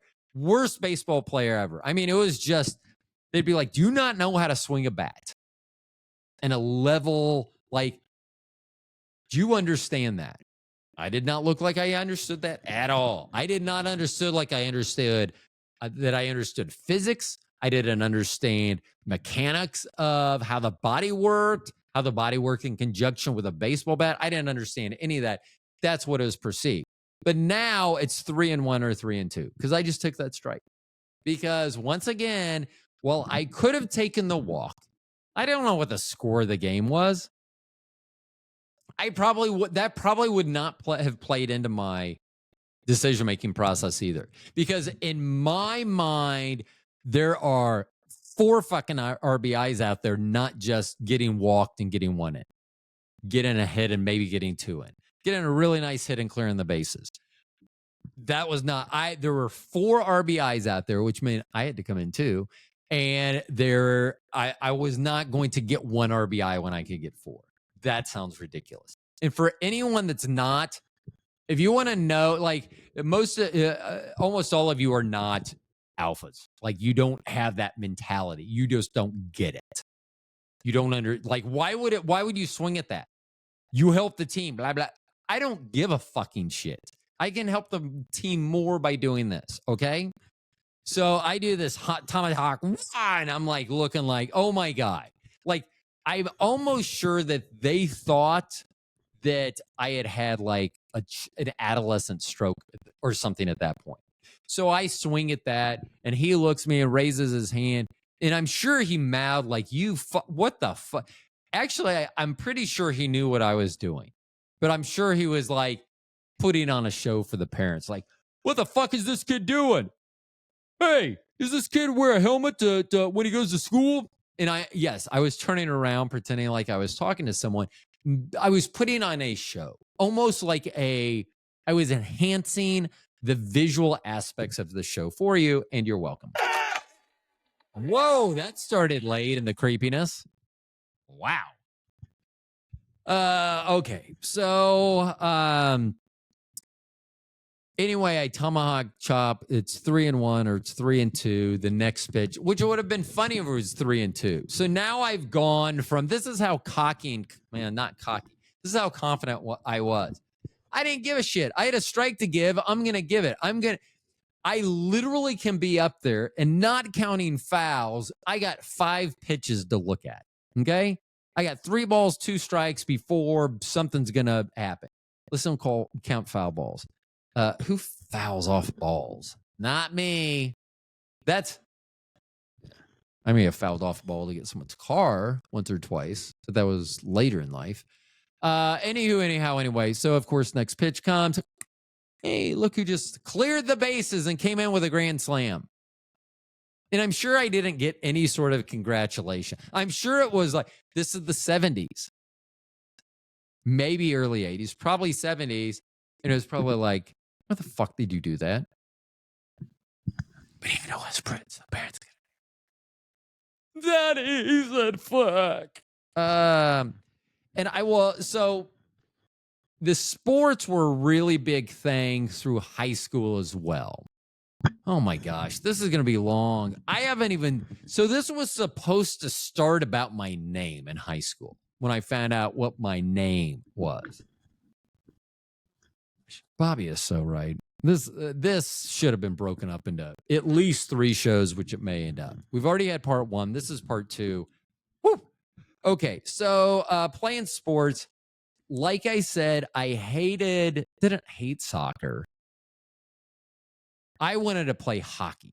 My parents would not let me play hockey. Tim Raynor played hockey, and I thought that was so fucking cool. He was playing hockey in like, I don't know, 1st or 2nd and 3rd grade. He was playing hockey in 2nd grade because I remember making something up and saying that that I played hockey on the weekends. And he goes, "Oh, really?" I go, "Yeah, but not like you. We play on skis. We drive out to Colorado every weekend and play on skis." And I actually took like adhesive tape and put a C on a jersey that I had. Just, I don't know why I had a jersey. And he goes, "Oh, and you're the captain too?" Which I didn't know what the C meant. And I go, "No, I'm a Christian." So here's the thing about, I convinced him that there was such a thing. I mean, he may have gone and asked, and his parents were like, "What the fuck are you talking about?" Like, pulled him out of school. They didn't. But yeah, I wanted to play hockey so bad. My parents didn't want me to. Now, if I would have played hockey, I probably would have got put in my place at some point. Some point down the line, I would have got into a kerfuffle with someone that I would not have come out on the good side.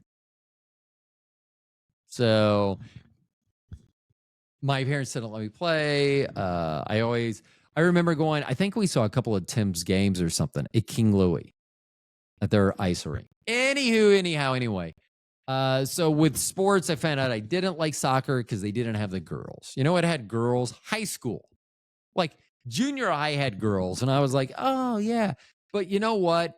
Like around 1980, if you look at the, like 80 to 83, the hairstyles, the clothing choices, the jean choices, which would fall into clothing, but very specifically the jean, it just wasn't, yeah.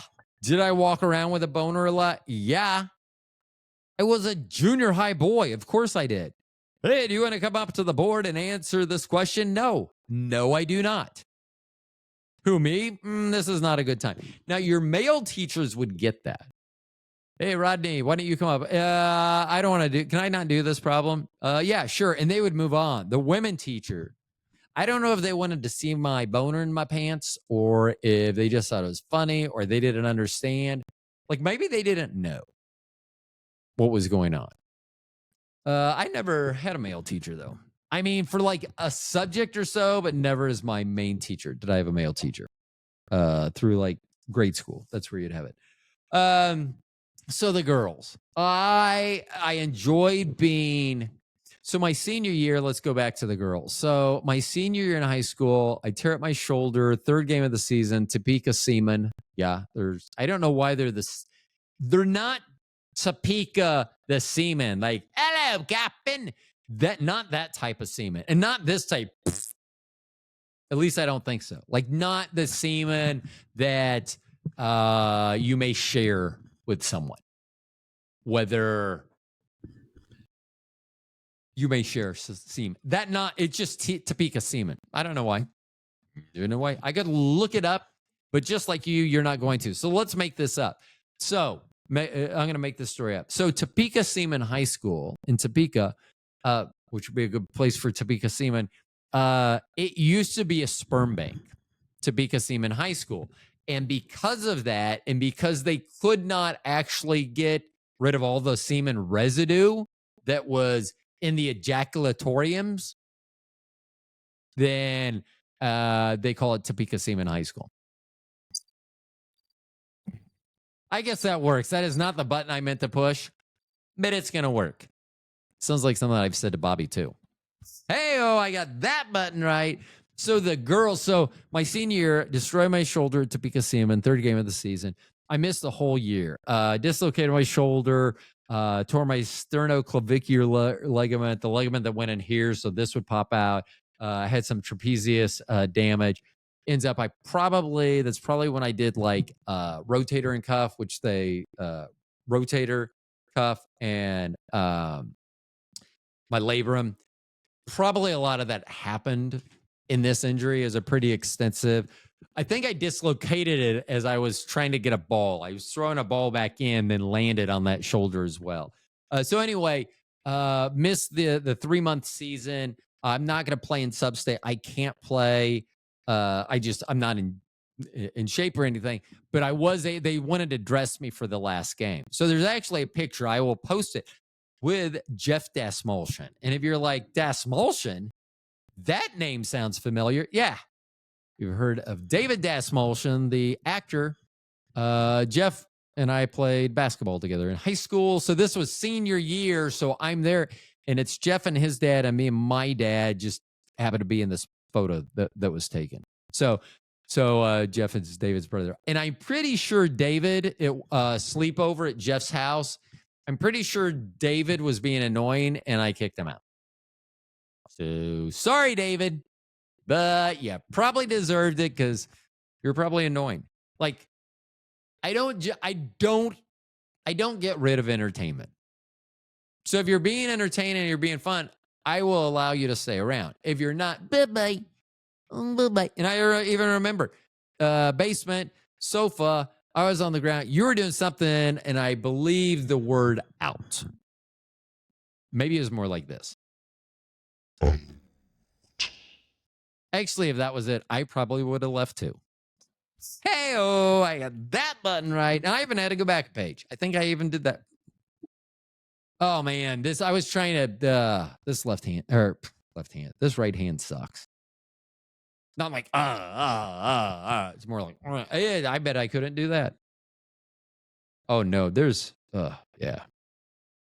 Yeah. It has not been a good week for my handy hand. And we're only on Monday. Anyway, so the girls. Okay. So high school is when I started dating. Now I started dating. I mean, I went out with people, but I went out like on car dates. So my birthday is in September. And we didn't start school back then. I think when we got to senior, they started moving it back up like in front of Labor Day. But for most of my life that I grew up, you didn't start school until after Labor Day. And then you didn't finish till after Memorial Day or at Memorial Day. So I think it was after Memorial Day. So the school year has changed.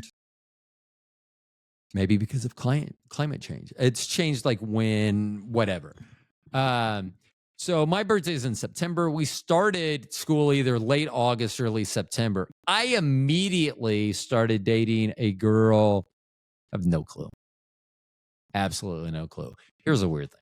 So my 25th, so I started dating a girl. I didn't go to my junior high. So funnels into high school. So new meet. When you go to high school, we had a different junior high, just one junior high. We had 2 junior highs that fed into our high school, both of them big.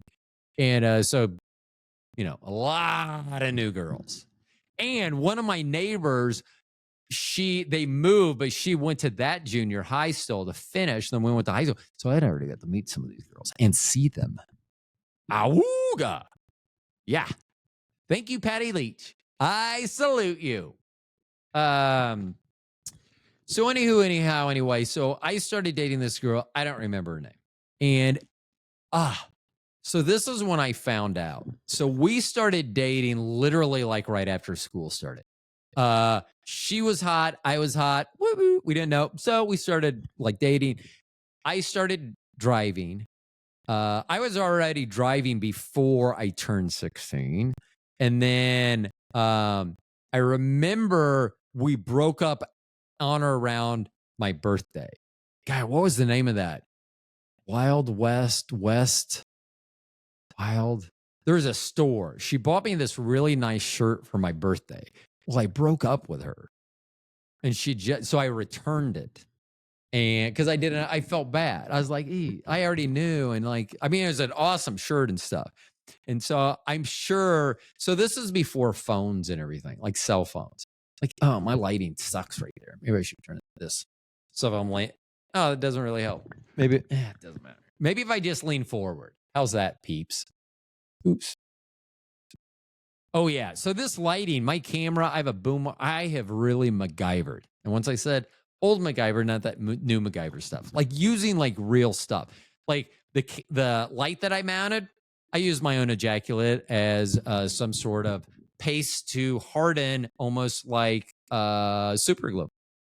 Actually, I used JB Weld. I didn't use my own ejaculate. Wish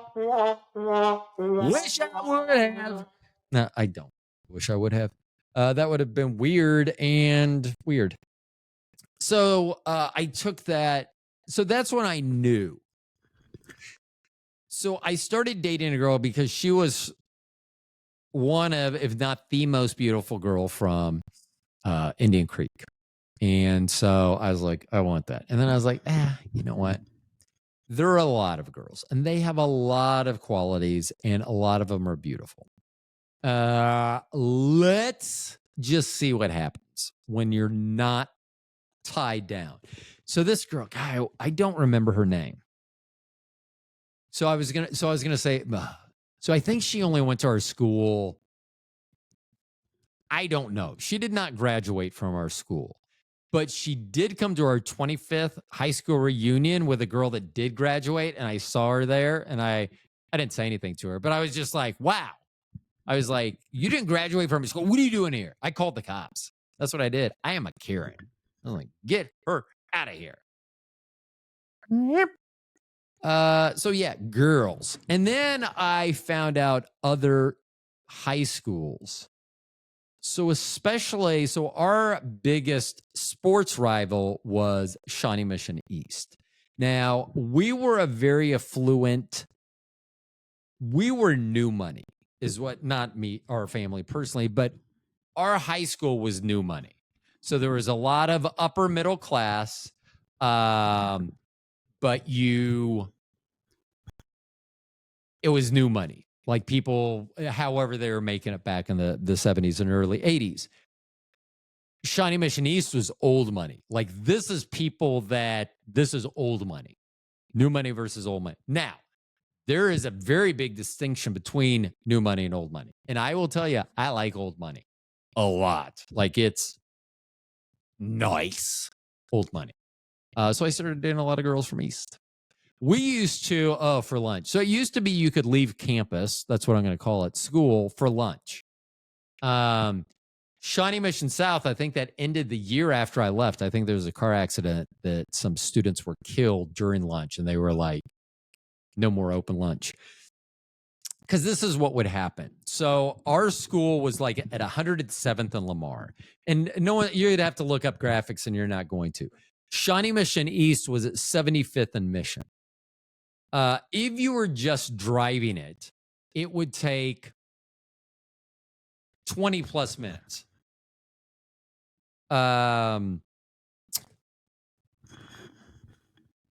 Halfway in between them. So we're at 107th and Lamar. They're at 75th and Mission. At 95th and Mission, there was a Burger King.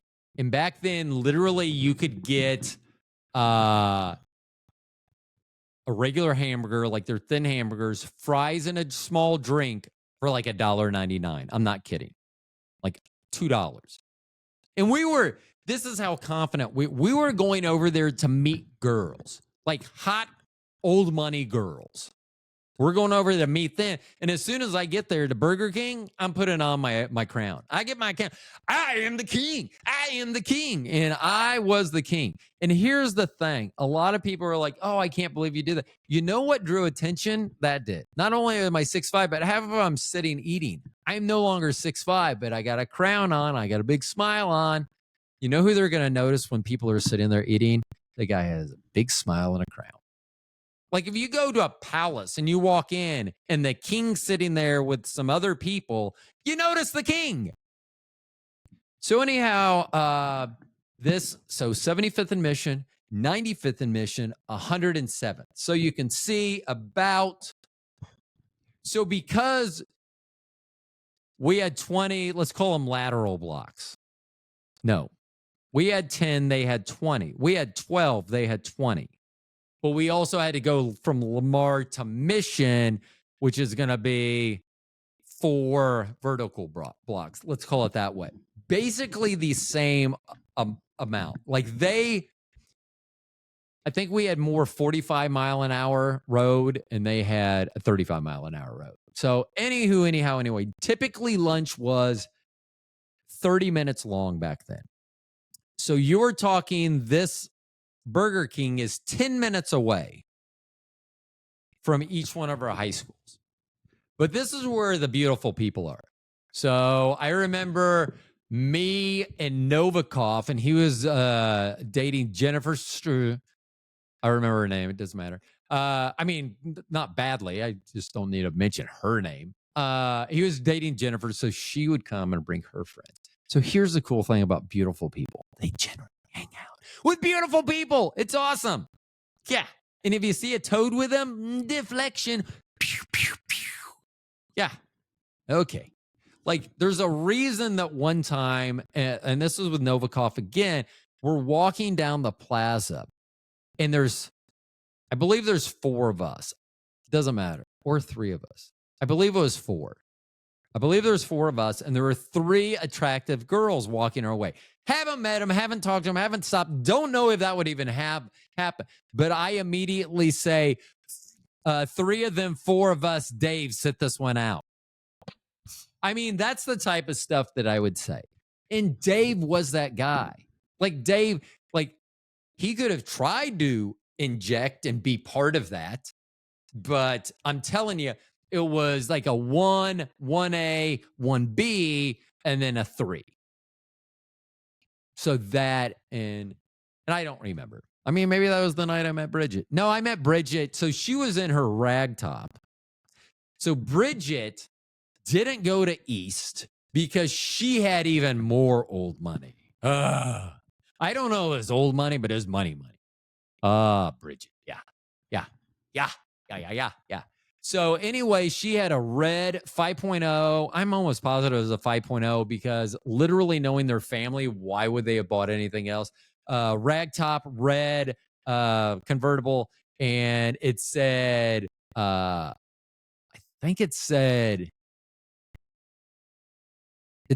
Bridget, but I forget how it was spelled.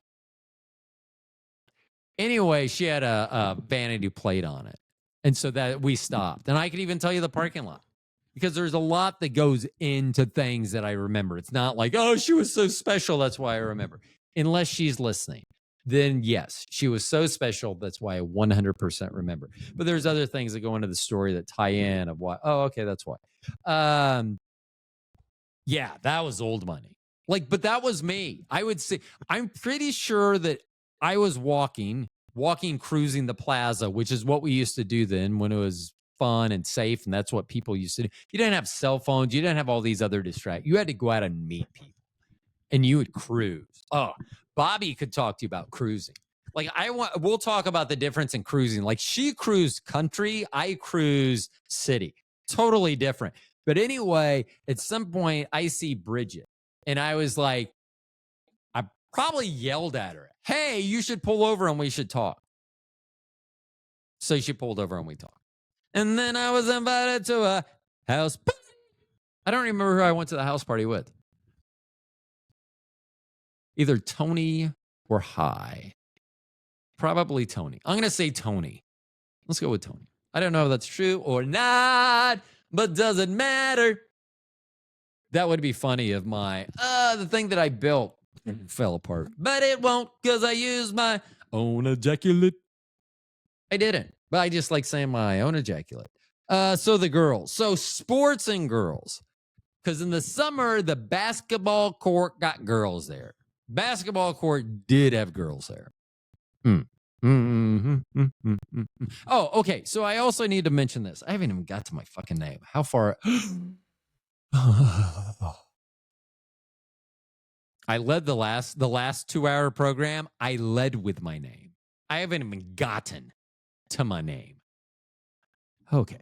So I guess we need to back up here. So as I'm dating girls, going out on dates, I talked about new money and old money. So that was around. People were very involved in their lives. Oh, you're going out on a date. I mean, like parents probably don't even know often when their kids are going out on dates. It's not like before. I don't remember either one of our kids having where someone showed up and said, yeah, I'm here to pick up so-and-so. I mean, I don't like they were just always ready or they were like, I don't. That's how it was. The drop-ins. Hey, is so-and-so here? Oh, those were great. Catch someone doing something they shouldn't. So anyway, let's talk about my name because it ties in to girls and my dating. Now, Kansas City is a very segregated town. It is, I believe, one of the most segregated towns in the United States, even though they won't try to tell you that. You can look up statistics and all that. I tended to, even though I grew up upper middle class, that's where my home was located. I tended to spend a lot of time in our urban core downtown. And the reason being is, at least at this time, white guys did not know how to play basketball. There was actually a movie that was redone with, I think, Jack Harlow called White Men Can't Jump. And there's a reason that movie was originally made back in the 90s with Woody Harrelson that is what it was thought. So just like him, and it was funny because Bobby said I dressed like him before. I used to like wearing tie-dye shirts because if we were playing shirts, sometimes we'd play shirts where everyone had a shirt. You just had to know who your teammate was. Well, you know what? If you wore a big fucking tie-dye shirt, everyone knew. And if you were the scorer, someone could catch you out of the corner of their eye and throw that pass to you. Tie-dyes work great. But sometimes it made it look like, I remember I couldn't tell you a single Grateful Dead song. I know that Jerry Garcia was the lead singer. I've probably heard that more since he died. I remember playing at Overland Park, which is a suburb place, but I would play when I started working later in life. I would play lunch basketball every day there. I'd go and play for like an hour at the community center. And anyway, hold on one second. I'll be right back.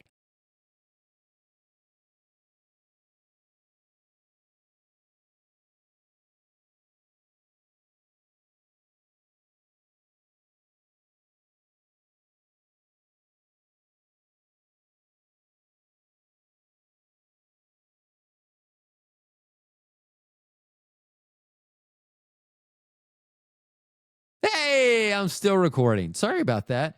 I literally drew a blank. I'm like, why am I talking about the community center? Because that's not where I would play basketball there because basketball would play. And there'd be a couple. There's a guy named Darren who used to play there. He was a very good outside shooter. We'd usually guard each other best on best out there. He was a bit shorter than I was. He was a great outside shooter too. He was quicker than I was. He was shorter than I was. He was quick. He was probably 6'2" or so. Really quick. But that's not where I usually played basketball. But that's where I was playing. Oh, so anyway, that's what I was going to say. That's what I forgot. So I was at the community center and someone, because I was wearing a tie-dye shirt, go, oh, do you miss Jerry Garcia? And I'm like, what are you talking? I didn't even know who Jerry Garcia was until the day he died because I was playing basketball. Anyway, that was a side note of a story that I had to pause for. Hold on. I get a sound for that.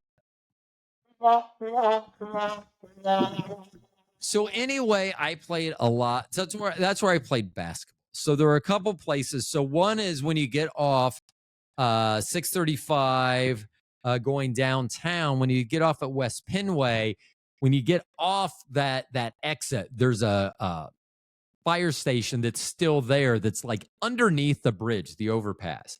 And next door to there's a basketball court.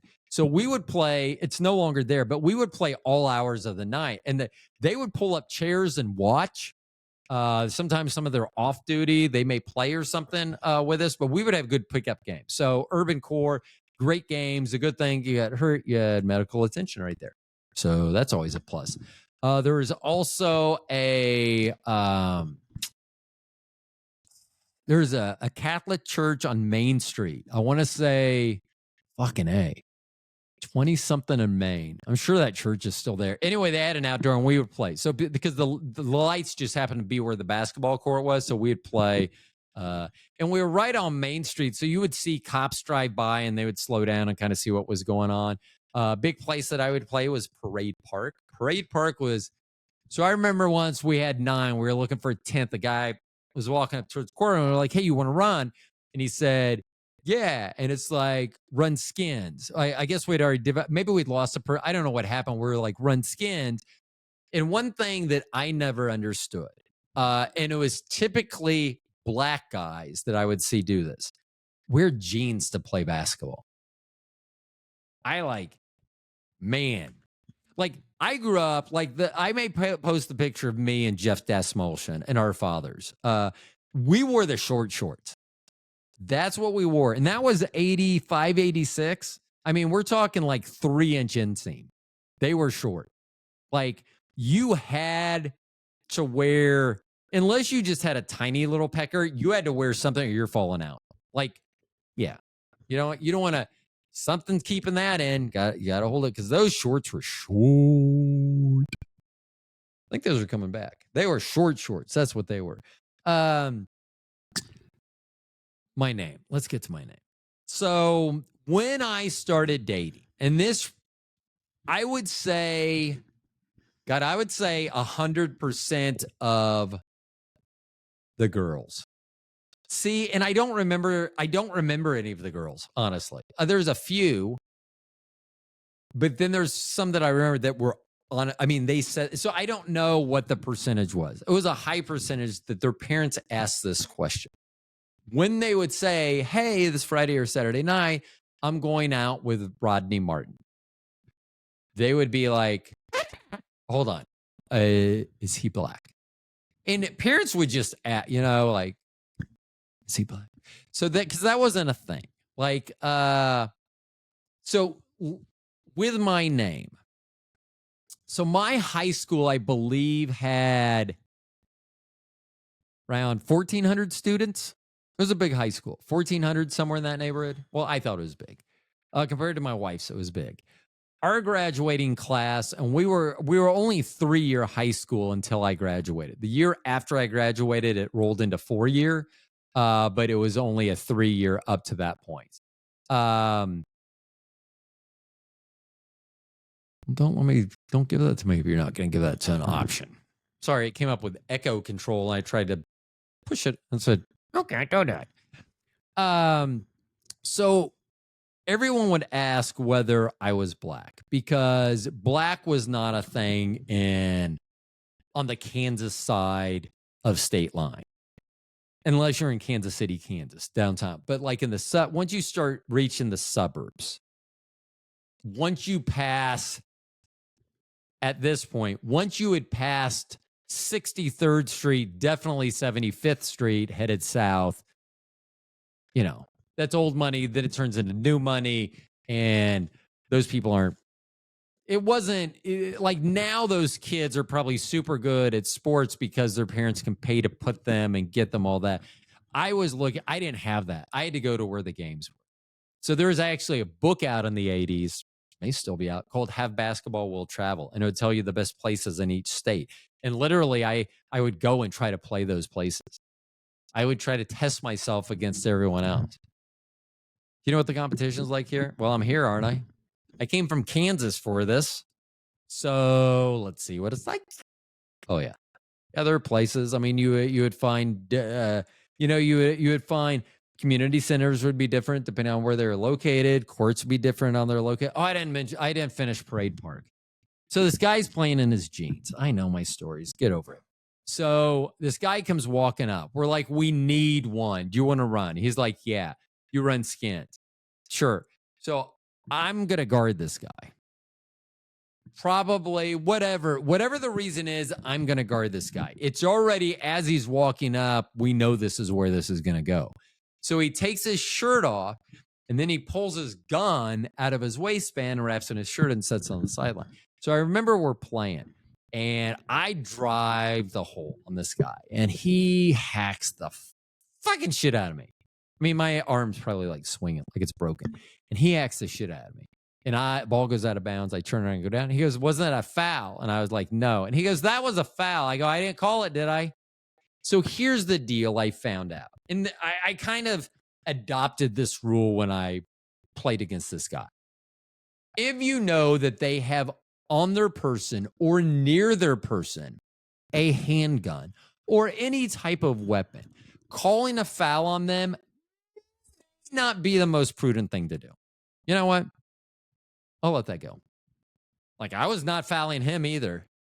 Like, he was getting some wide open looks. Rodney, not a white name. So, and I will also tell you this. This was also, I've said this before.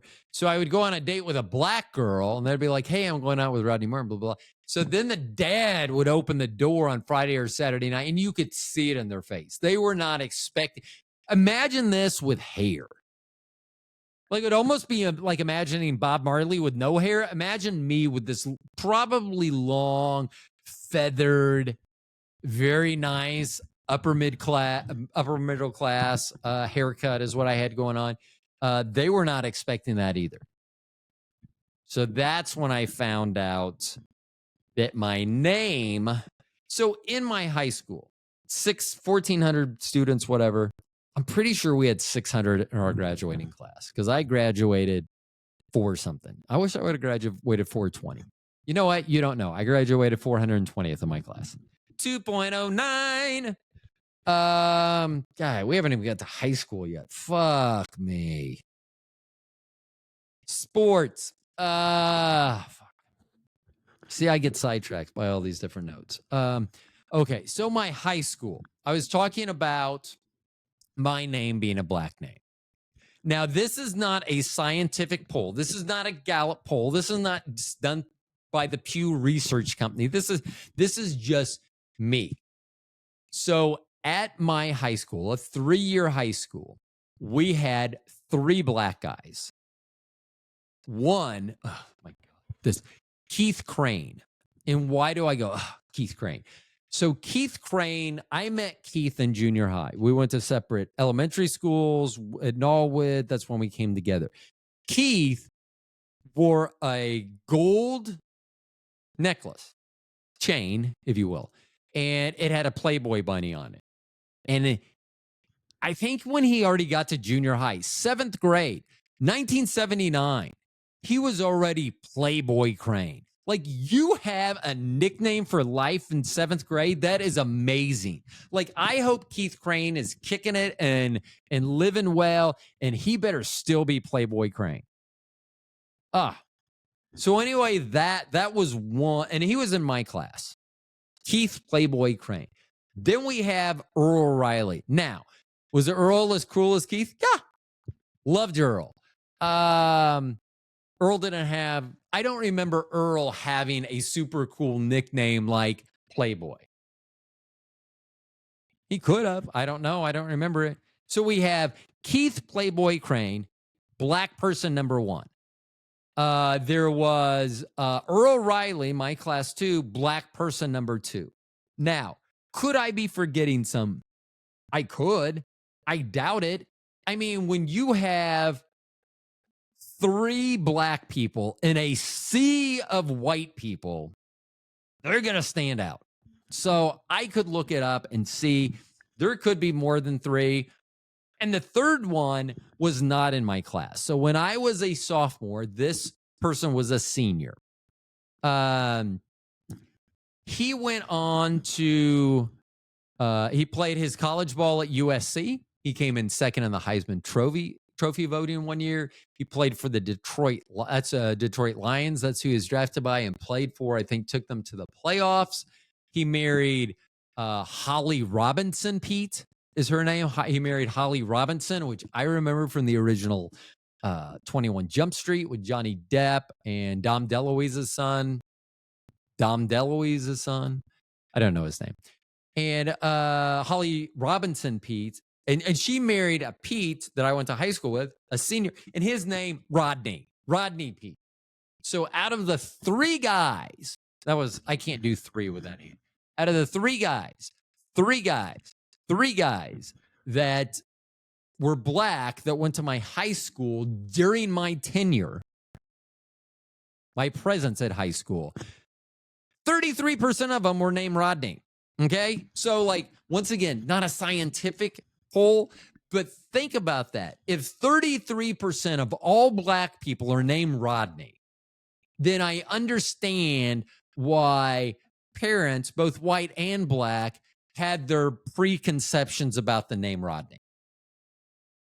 Now, I will tell you that the color of my skin, and I don't know how it looks on these shows.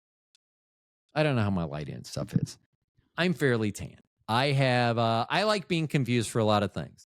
I think it's humorous sometimes. Sometimes I get confused that I have climbed Mount Everest. And for someone from Florida, Tampa Bay, Mount Everest is not on my bucket list ever. Like, literally, I could have the money, and God could say you are healed, and I could be physically fit enough to do it. And there's no fucking way I would climb Mount Everest. It is not desirable. It is not. I would love to see the view, but that's a lot of work for a view, and I am not interested in that. But I have a jacket from Walt Disney World that says that I was Everest Summit team from Expedition Everest, which is a ride at Disney. But it doesn't say this, and it's a cool looking jacket, which is why I bought it. But I get confused all the time that I have climbed Mount Everest. So, which is fine. I mean, not most 58-year-olds do not look like they had the ability. I look like I could have either recently or in the distant past climbed Mount Everest. Most people can't do that. So I have that, you have that look. I am dark enough that on many occasions I have been literally asked if I'm white or black. So I will tell you that I think I've told this story before. So I was working at Bannister Mall, which is no longer there. Bannister was on the Missouri side. I was working at a store. I was the assistant manager of a clothing store in my early 20s of a store called Coda, C-O-D-A. And it was hip clothes and things like that. But it was geared differently, perhaps, than what I look like. So, like, when people walk by, they're like, he's a little light to be in there. So anyway, that's where I worked. And so I was walking through the mall, and two women stopped me, and they said, are you married, and are you black? And I was not married at the time. I go, no, I am not married. And I go, and for the second part of your question, I go, I honestly don't know. And they kind of give me a weird look. And I go, well, I was adopted. And I go, and this is just how I am. If you're going to come over and ask me if I'm black, I know that we can be cool and be friends. Okay. So I said without missing a beat, I go, I'm not married. And I go, and for the second part of your question, I will tell you this. I go, I was adopted, so I don't know if I'm black, but I will tell you this. I've seen myself dance. I've seen myself play basketball. And quite frankly, I've seen myself naked. So yes, I could be black. And they would laugh, and they blushed. Oh my gosh. And they just laughed. And that's when you could laugh. And you do the laugh and the touch, because then, if you laugh and back away, that's one thing. If you laugh and lean in and touch, you from different, if you know what I mean. And I'm not going to help you if you don't know what I mean. So I get into high school, and I find girls. I also find things are a little bit different. So I'm having to start thinking about my future. You're like, if I want to go to college, what do I want to do?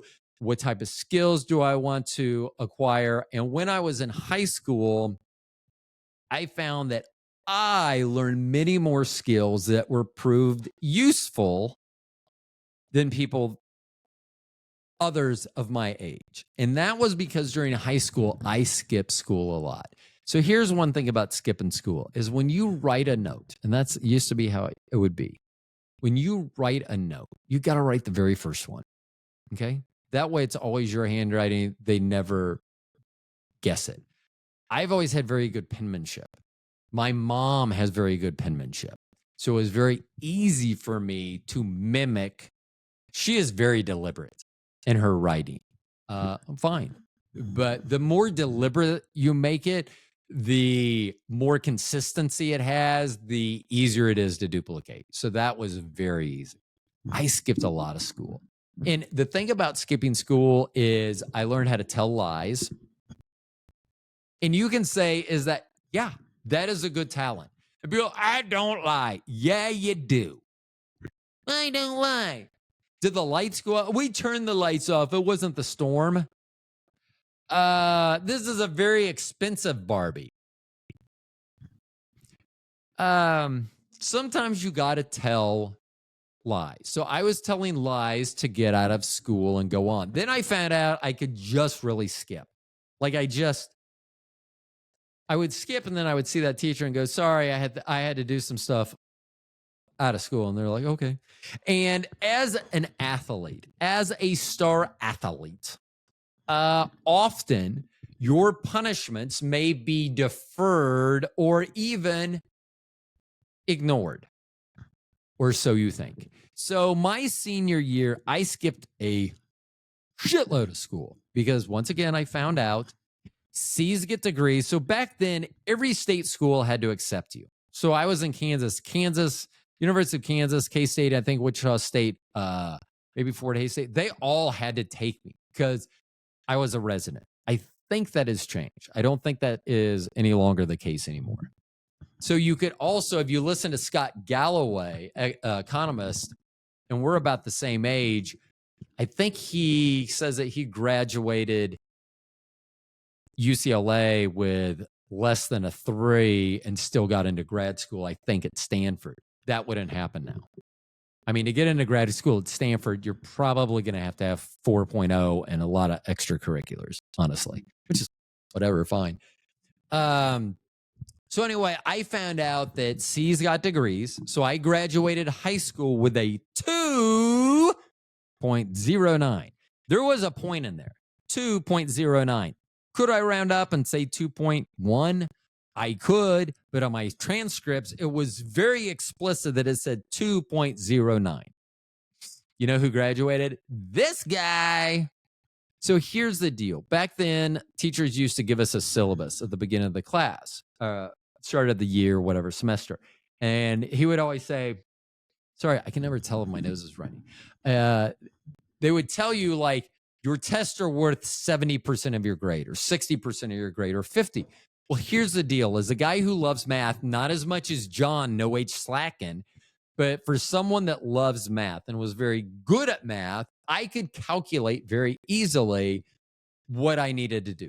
Tests I were not concerned about acing, especially like in math. There's some geometry or math, geography, history. Those classes I didn't give to. I was going to ace those tests. I was not worried about that. Like English, you get subjective. You got to write. That was a little different. I remember when I went to take a Spanish class my sophomore year, my mom was like, because I didn't get good grades in English, like you can't even master English. Hold on. I could master it. I didn't like their grading system. It was different. The reason I didn't do... So anyway, a 2.09. But here's the deal. Like there were people that would see me in classes. Like I'd be in an upper math class, calc, trig, I don't know, an upper math class. And I remember the one math teacher I really loved and really enjoyed was Mr. Paul. And Mr. Paul was funny. I think he was much like me. I mean, a genius. He would be teaching class, and then just in the middle, he would tell a story. And he always loved telling stories about monkeys. I don't know why. He would tell them stories. Oh, there are 6 monkeys and they went on a trip. And like it literally, besides like the number that he used in there, it had nothing to do with the mathematics, the class we're there for. But there were often times like I shouldn't have been in the class with these other students. Like if we were playing which one of these don't belong, it would be very easy to go, he doesn't belong because I don't look like a nerd. And I was gonna say I'm not putting them down. Like if you watch Revenge of the Nerds, they were the heroes. They were the best. They snuck into the panty raids. I mean, they did a lot of things now that would be sexual assault and not seen as being good behavior. Hey, but they were nerds. They weren't getting it any other ways. So I'd be in the class. Mr. Paul, I remember there would be times where one person, he could be like, I can't even do his. We only had one person. Oh, that sounded more like Mrs. Doubtfire. So anyway, he would say, we only had one person get this question right. Who was it? And like, I would raise my hand. And everyone would look at me like, why? And then they would be like, they might see, like, you're never here. Like, how are you doing well? Because I can ace the test. I can turn in just enough homework that gets me to the C. That's all I was concerned about. Like, I get excelling. You can stand out if you excel. But let's say high school is the finish line. Like here's one thing I remember. So one of my friends really wanted to get into University of Michigan. Now, not living in Michigan, they were going to have to apply, and because they had to accept Michigan students first, that it probably made it a more difficult. So this person studied and studied, and they got A's in every class, straight A's. I mean, if there was extra credit, they were at the class and they knew about the extra. I never knew about extra credit because I wasn't at the classes. I would show up. Test today, I will be there. And they knew that. And they let it go. So my friend that wanted to go to University of Michigan, really bad, went to University of Kansas. So I remember getting straight A's. Then when we did SATs, he was 12. He was in the 1200s, I think, which is good. I was 1480. And that was my score. I always want to say 1420 now, but now that I'm such a I really think it's 1420, my SAT score. But as a stoner, that just sounds, and I wasn't back then.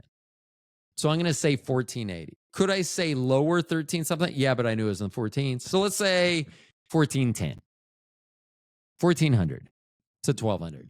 And so this person was actually mad at me. So they were my locker partner. I used their car a lot because they had a much nicer car than I had. And I didn't have my own car. I got my parents' car when they didn't need it for the day. Like my dad was working all day or something wasn't going to didn't need it, then I could have access to it. This person had an awesome car, a 300ZX Turbo digital dash. Back then, that was the first car that had a digital dash, 1984. 50th anniversary, beautiful car, silver and black. I remember that's how I learned to drive a stick shift. I know I'm changing, so let me finish with this person.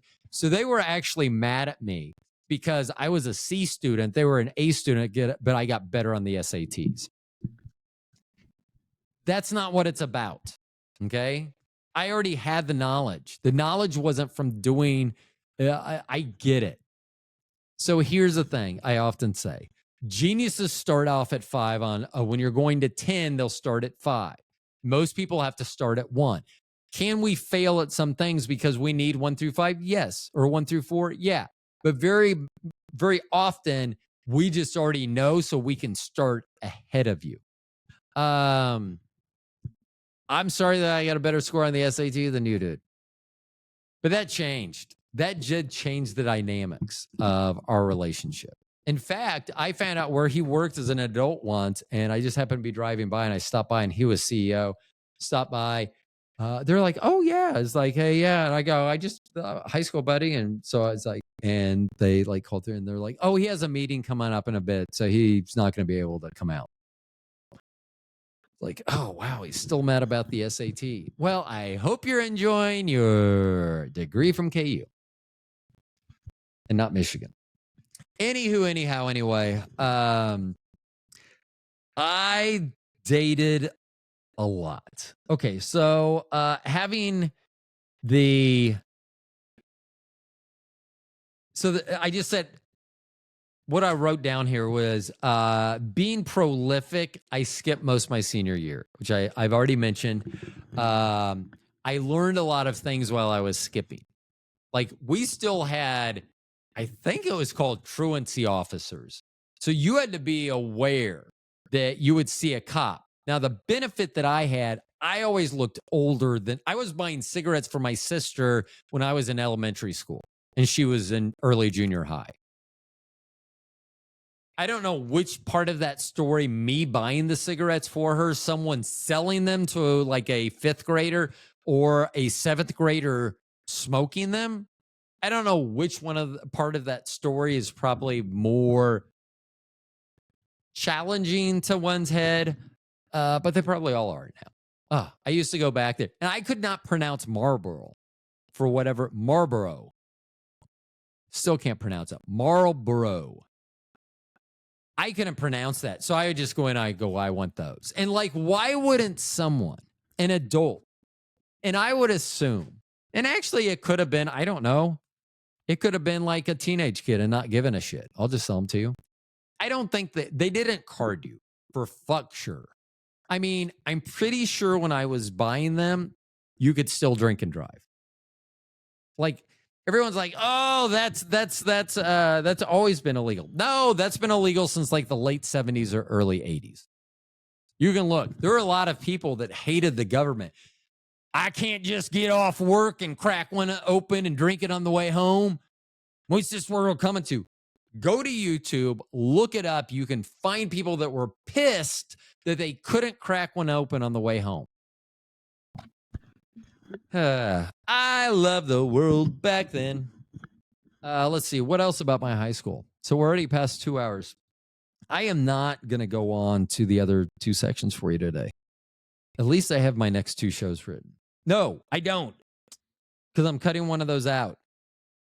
So let's see. Let's finish this one up. So my high school was very afraid. White guys very afraid of black guys. That seemed to be. So white guys in upper middle class, they're not used to black people. I am. I remember when we played Central High School. So Central High School was a Kansas City, Kansas high school, urban high school, and all black. So, and we're all white, and we're playing them at their school. And Central was wearing uniforms. They were red, white, and blue. DePaul University, which was very good at the time, they just had Mark Aguirre, Terry Cummings. Their coach Ray Myers was prolific. They were a very good team. I don't think they ever won a national title in the early 80s. I don't think Ray Myers ever won but he was really close. They were a very good team. So anyway, DePaul was the same color as Central. Central ended up getting the same uniforms. Like ours just said South and had our numbers on them. And I think our shorts had our logo on them. That's, a green and gold. It wasn't like a terrifying color or anything. Red's a very masculine, in your face color, which is white. Pink is for men because it's the adolescent. It's a long story. You can look that one up too. I've talked about it. Wear pink, men. And some of you men should wear blue. Okay. So anyway, I wasn't afraid. I had been playing basketball with these guys. Probably some of these people I'm actually playing Central against. I've played pickup games against, I'm sure, against them. I don't remember if there were greetings. I'm sure there was. I'm sure my team was like, what the fuck?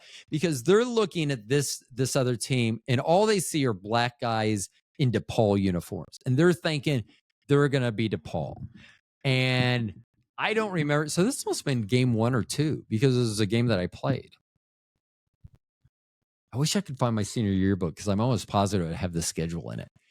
Anyway, we went to play them at their school, and our team was terrified.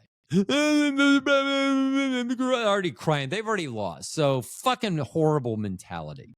But this is what happens when you're used to playing other white guys that have average talent at best. So we get ready to play this team. I, of course, am giving a pep talk because that's what I do. And it was probably not within the coach's ears because, I probably would have been sat down for the game if I would have cussed. But I was like, we can fucking wipe these guys up. I go play to our potential. And we did. We wiped them up because they just weren't a good team. They weren't good basketball players as a whole. And we beat them. But it showed like their mentality. They thought they were already beaten. And I was like, I don't understand that. I've never been in a situation where I think that I'm going into it where I could be beaten. I mean, actually, let me take that back. I strike that. Hold on. Can I strike it like this? So it's not that I can't be beaten. I'm 100% sure in every situation I can be beaten. 100% sure every situation I can be beaten. However, I also know that I can be a winner in every single situation that I'm in. And that's the difference between me and most people is they question themselves in situations. I don't. I want you to win, but I also want to crush you. I want you to be so powerful that you beat me, but I want to crush you. I want you to be the best that you can, but I want to crush you. Because if that's the case, I know where I'm at. I know my level of whatever we want to talk about. If you want to talk about fitness, health, whatever you want to talk about, I will talk to you about that. And I will challenge you to be better. I want you to be the best fucking person you can be. And I will talk shit. And because I won't let you get away with shit. I don't have time to work out. Bull fucking shit. You don't have time to work out. Everyone has time to work out. Make decisions of what a priority is in your life. So I would motivate our people. And I would be like, and I remember Jeff Desmolshan. He was always one that was like, and then there was also Rinko. And I think Rinko was just like, Rinko was like a Bill Laimbeer type, like just a big, stupid person in the middle that took up space. He was like 6'3", a little bit smaller than me, but probably outweighed me by a good 50 or 60 pounds. But here's the deal. Like when we would play big guys, maybe I played more than 3 games. Because William and oh man, we just played so I guess we were just terrified. So we probably got cleaned up by Wyandotte. So we played Wyandotte. Wyandotte had William Davis and Mario Credit. William went and won a national championship with OU in '88. Mario went and played for Nolan Richardson at Arkansas. 60 minutes or what was it? 40 minutes of hell? That what Nolan Richardson thing? And they just ran the fuck off the floor. So Mario was 6'10". I'm 6'5".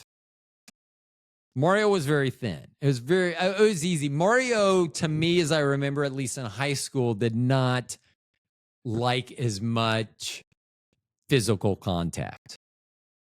So I think he actually probably played power forward in their scheme where William was a little bit taller than me, 6'6", probably at that time 220. Outweighed me by at least 50 pounds, 60 pounds. And that was much more difficult. Tall and skinny. I remember my sophomore year when Danny Manning who played at KU, he played at Lawrence High, which was in our Sunflower District. So my sophomore year, Danny was a senior.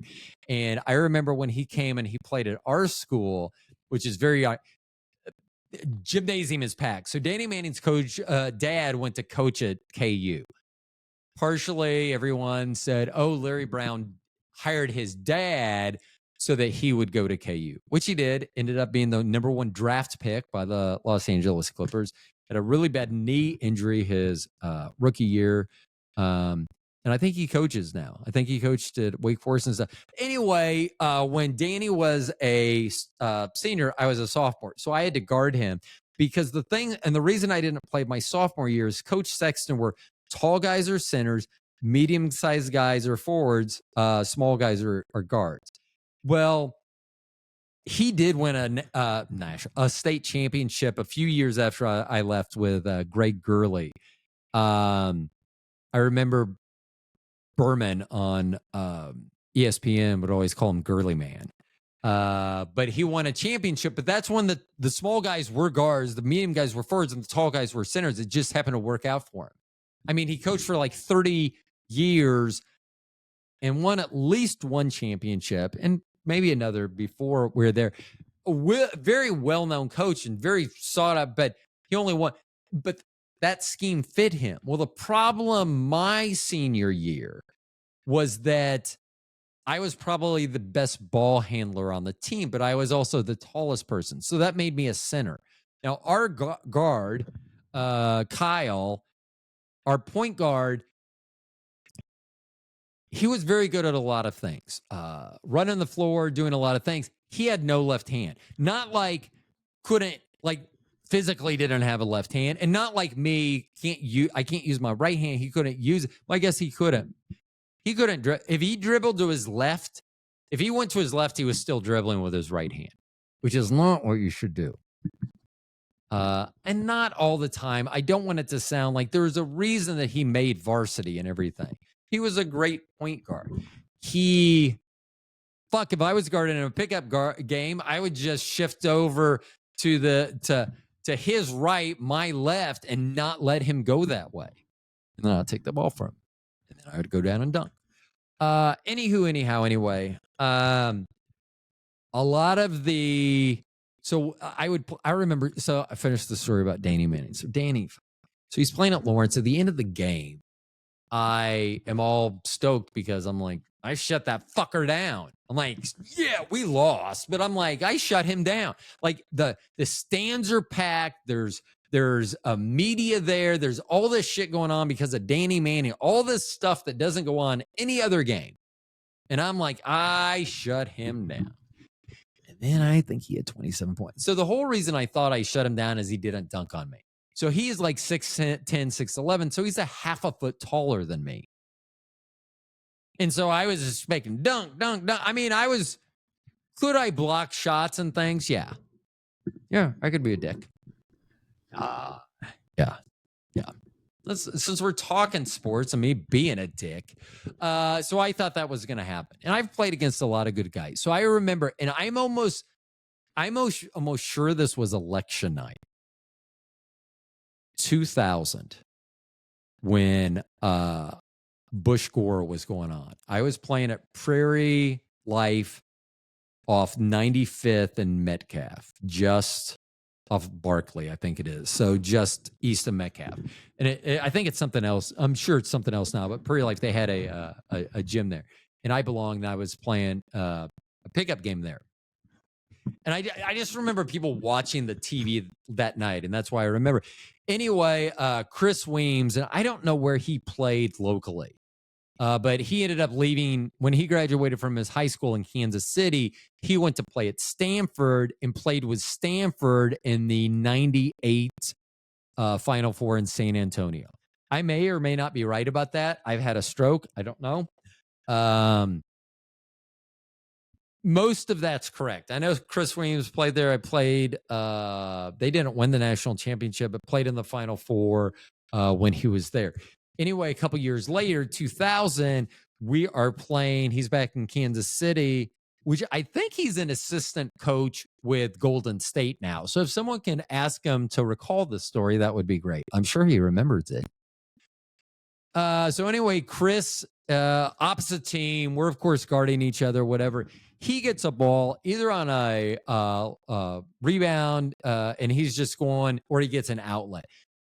As I remember, because he's ahead of me and I'm having to catch up to him, I believe he got an outlet pass. For some reason, and Chris can dunk. I don't know why he didn't dunk. I mean, yeah, I get it. You don't always do it, but if you have someone charging on you. So anyway, he's going up. I honestly think he's going to dunk. If he would have dunked, I would have left it alone. He decides to go layup on the right-hand side. So I go up and I pin his shot against the backboard, rake it down. So pin, rake with my right hand, bring it back down with me. And I was like, fuck you, that was too easy, and threw it at him. So if anyone, Golden State wise, fan wise, 2 hours and 20 minutes into this, 2 hours and 15 minutes, Chris Williams, you can verify or not verify that story. You can tell me whether you ever played there. You can tell me whether you played there that night.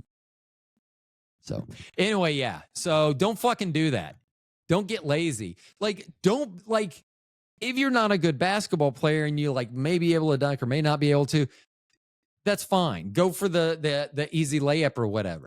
But if you are someone who has played Final Four basketball, major tier college basketball, and you're going to get on the court with me, I sure as shit am going to show you who's the best player on the court.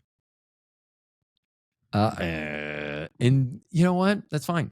People, yeah.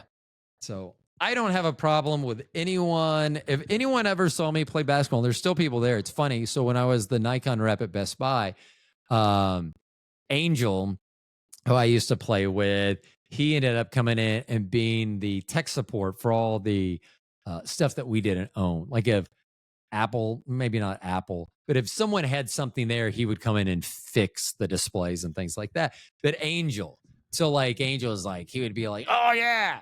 Like he never saw a 3-point line he wanted to go in. Oh yeah. Yeah. So when we sold our house in Olathe, our second house in Olathe, and we're moving out, a lot of people suggest taking your pictures down and stuff like that, like family photos when you're selling a house. So we're showing the house. The people that ended up buying our house, I used to play basketball with in that church pickup, like with Paul McKeskey and Kevin Pritchard, the one I was talking about.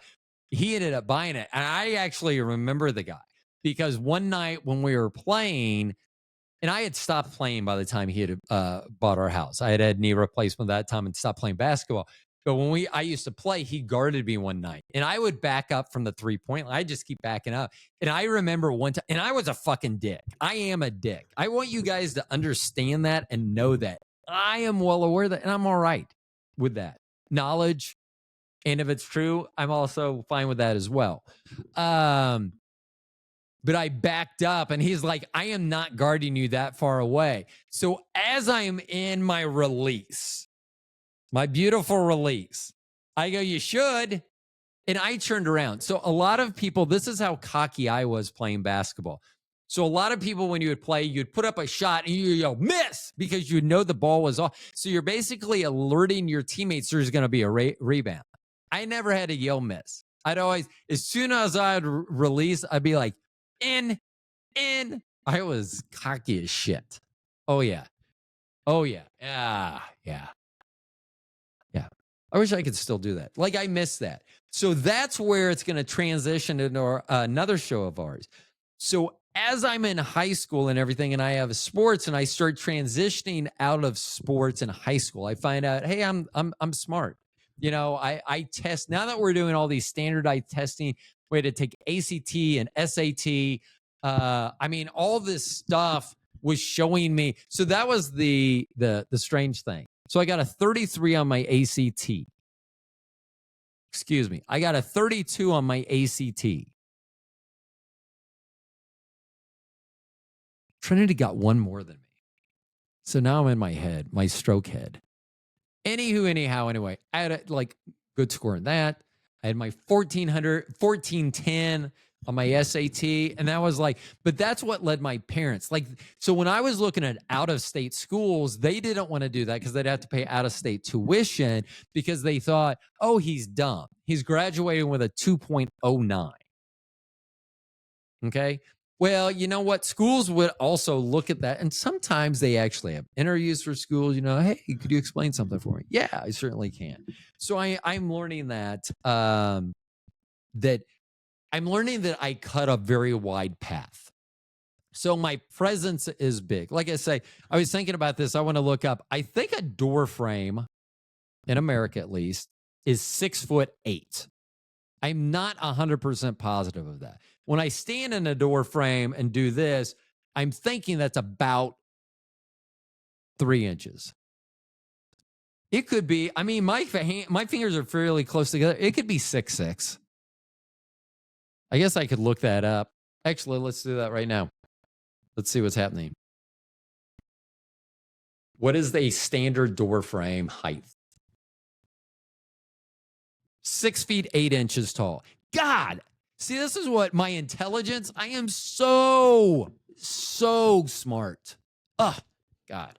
I know. So I'm going to talk about it on the intelligence part, but I will tell you this. Bobby says that one of the things that she doesn't say that I'm sexy a lot. I mean, I'm hoping that she just is like, I just know what I don't have to say it. I mean, I do a lot of work for my health, mostly for me and for her. But I cut a wide path, like in a door, and I was going to mention that. So a door frame is 6 foot 8 inches. I am 6 foot 5 inches. So I take up most of a door. Like when I'm standing at a doorway, I take most of that up.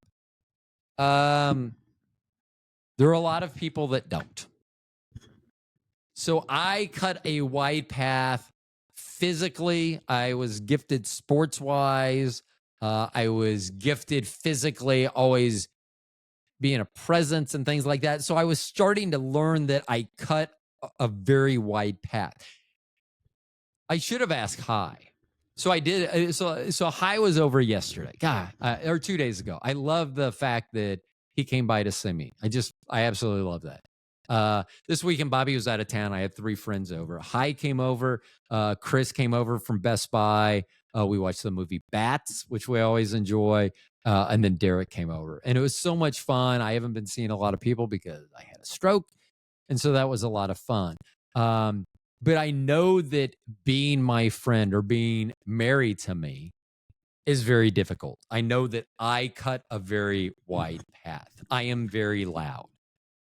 When we were, I don't know what the street was up in Michigan. It could have been Michigan Avenue, but it goes over like whatever the river of Chicago, whatever that fucking river that goes through Chicago is. So they had like a boat come through.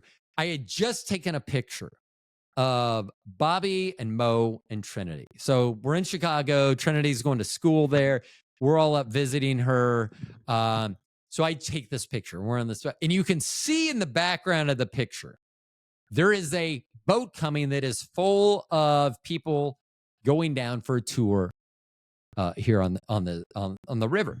And so I take this picture, and it's a beautiful picture. My family they cut a wide path. I mean, I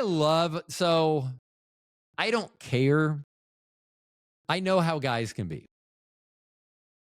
So if guys are giving Bobby or the girls specific looks, it's not whatever. They can take care of themselves. I also know what those guys, I love walking behind them, especially short guys. When they see beautiful, tall, Morgan's 5'10", so kind of tall people walk by. I mean, they look at Trinity, who's almost 6'3", and they are just in awe. I mean, I'm glad that Morgan's not 6'3", because if Mo got to 6'3", she would be. You know what I'm like? I'm telling you, just as bad or just as good, depending on who you're looking at. Bobby would say, just as something. Yeah, I'm glad Mo's not 6'3". If Morgan was 6'3", I would. Oh my gosh, yeah, that would not be good for others at all. But I should have asked Hi when he came over, because I wrote down here, I'm sure it was very tough to be my friend. So what I told him while I was here, I wanted him to thank his parents, who are still alive, just moved back to Kansas City. I would love to see them. He says he doesn't see them all that often. But I was over at Hi's house a lot, and his parents put up with me. And I know that I was a lot. And they were fine with that. And I love that. And I told Hi, make sure you tell your parents how appreciative I was. Because I'm sure there were a lot of kids that I went to be friends with. And the first time I went over to their house, their parents were like, no, thank you. We do not want that. Hey, I cut a wide path. Let's see. What else to wrap this show up? So when I skipped class, let me add this back in. Because I just saw this note out in the thing. I escaped punishment, except for the whole being forced to go back for detention, in the gift of gab. I found that you can talk. Like if you found something, like I would usually, if I was working for someone, I would try to find out what they were very passionate about. Because here's the thing. Most people are very easily manipulated. Mo and I love that. Like Trinity does it probably the best of any of us, but Trinity, I'm going to use my powers for good. And I know that's my kid. And I know I said just using my powers for good. I know I made that sound bad, but I'm not a use my powers for good type person. She can be David, I'll be Goliath. Mo, once again, 6'3". If she was 6'3", she's 5'10". She's so tiny. I just hold her like a little tiny baby. Anyway, let's see. So gift to gab. Both of them got that. I go, oh shit.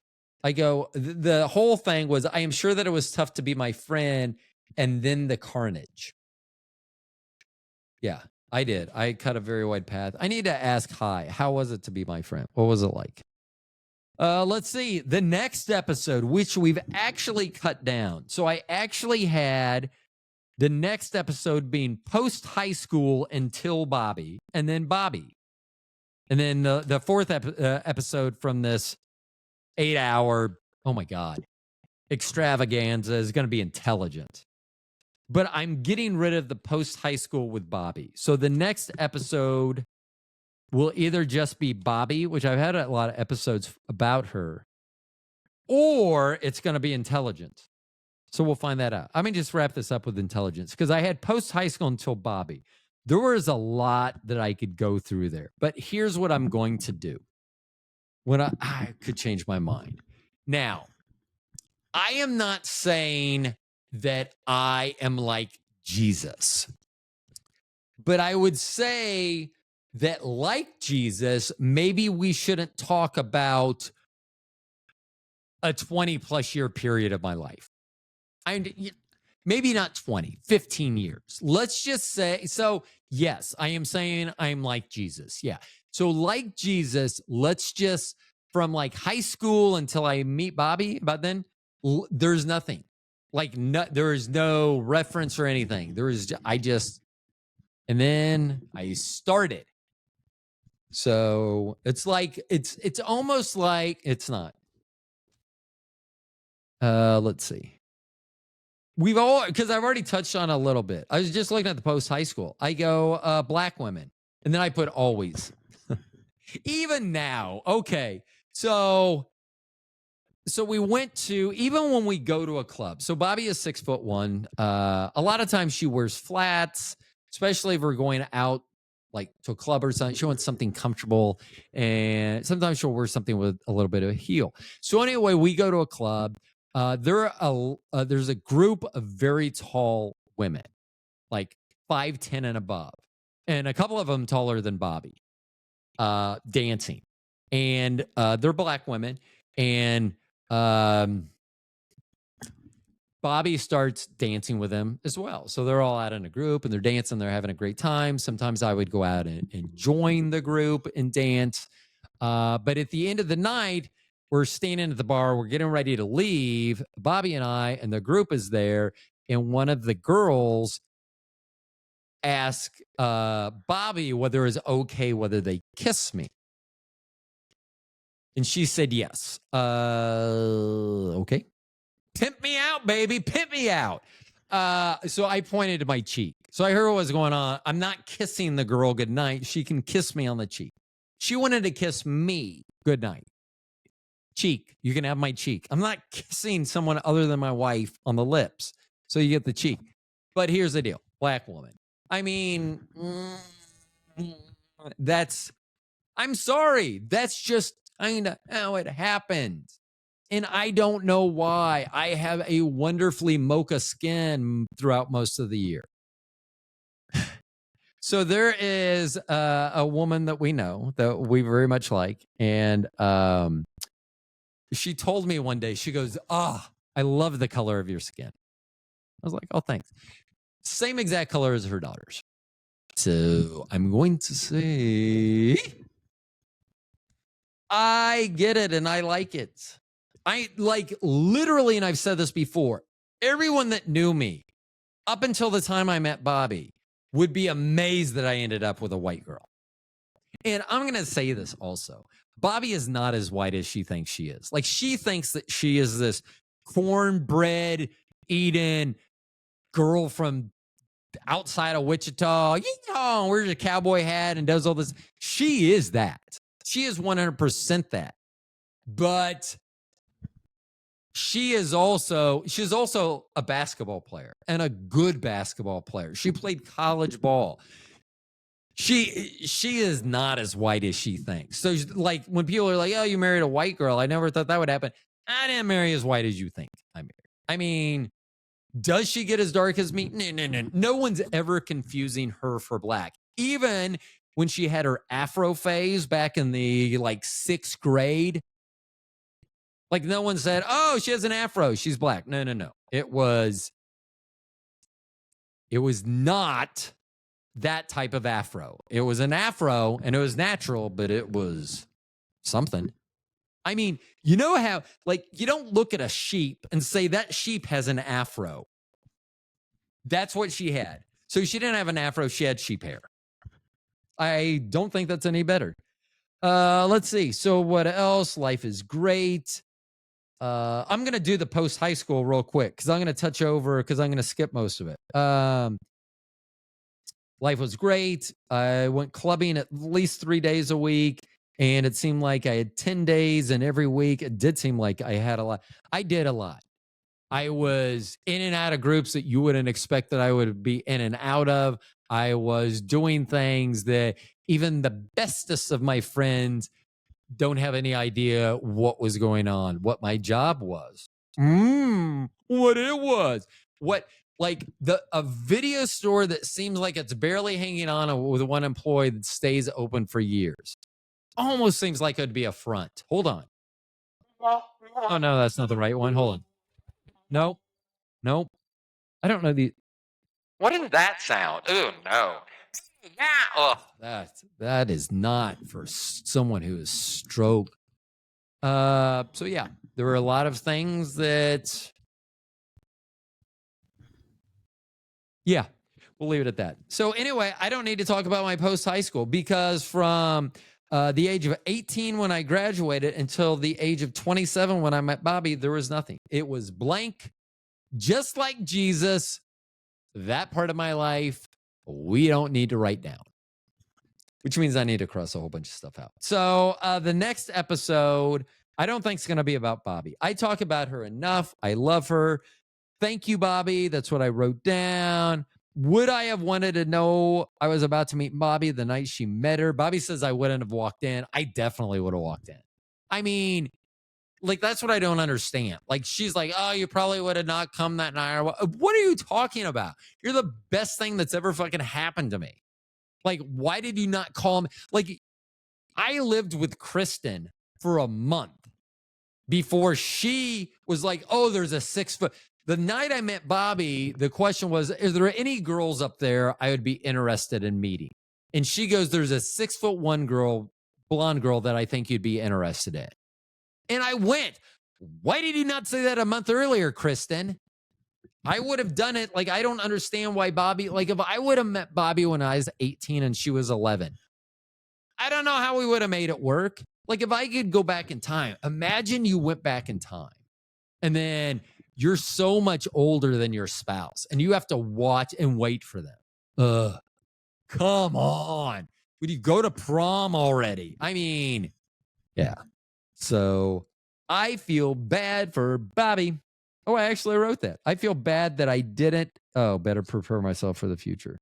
Yep. And what else? She is a wonderful mother, wife, daughter, slash sister, and friend. And those are all true.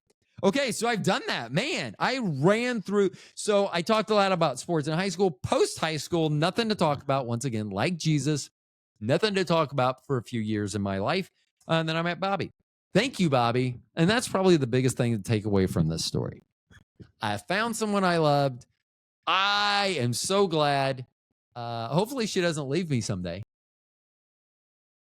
And I'm pretty happy. So I wish I would have met her earlier, not too much earlier, because I don't want to go to jail. I would not have done good in jail. Like, and would she have waited for me? I don't know. I guess she would have had to. Put on a baby in her so quick. I wouldn't have been able to do that if I would have gone back to be 18 again. What was that? Ouch. I pushed the wrong buttons. And that would have been the right button if it was on the right page. Okay, anyway, so we did basically, let's say 2 shows in one. I know. Okay, get over it. Anywho, anyhow, anyway, let's see. Intelligence. We'll drop that in because that goes there. That goes there. Boom. We're good. So thank you for listening to this not super long, but kind of long episode. And I want you to know for this, I mean, I added the last 15 minutes with Bobby, the post high school until Bobby and then Bobby. I added that. But the first like 2.5 hours are basically similar to a show I've already recorded that was 2 hours long. So this is a 4.5 hours I've put into this. Hold on. I got a sound for that. Oh, such a sad trombone. Anyway, next time it's intelligence. I love it. Bobby loves it. You should have some. You should try it sometime. It's a lot of fun. You've been listening. What is this? Oh, the Stone Genius. I almost called it the longest one night stand with Bobby and Roe, which is a podcast that I think it's going to come back every other week. And I only say that because we did it 2 weeks ago and I'm hoping to do it this week. So that'd be every other week. We are not going to do the same show that sometimes I would put the show on both so you didn't have to go back and forth. You could hear it. Well, I want you to have that. She is better. Like listening to that podcast, she is so much better than me. Not only is she coherent and smart, and she's beautiful to look at now that we're doing the video. I mean, that show is the one that you should listen to. And we'll talk about like family stuff. Some of the stuff will be similar to this, but not the same as this. I hope. Anywho, anyhow, anyway, my name's Ro. You've been listening to the Stone Genius. It's a podcast. Thanks for listening. Hold on. I got to be able to hit stop and stare at the camera. So here we go. Thanks for listening. My name's Ro. Have a great week. Talk to you on Friday.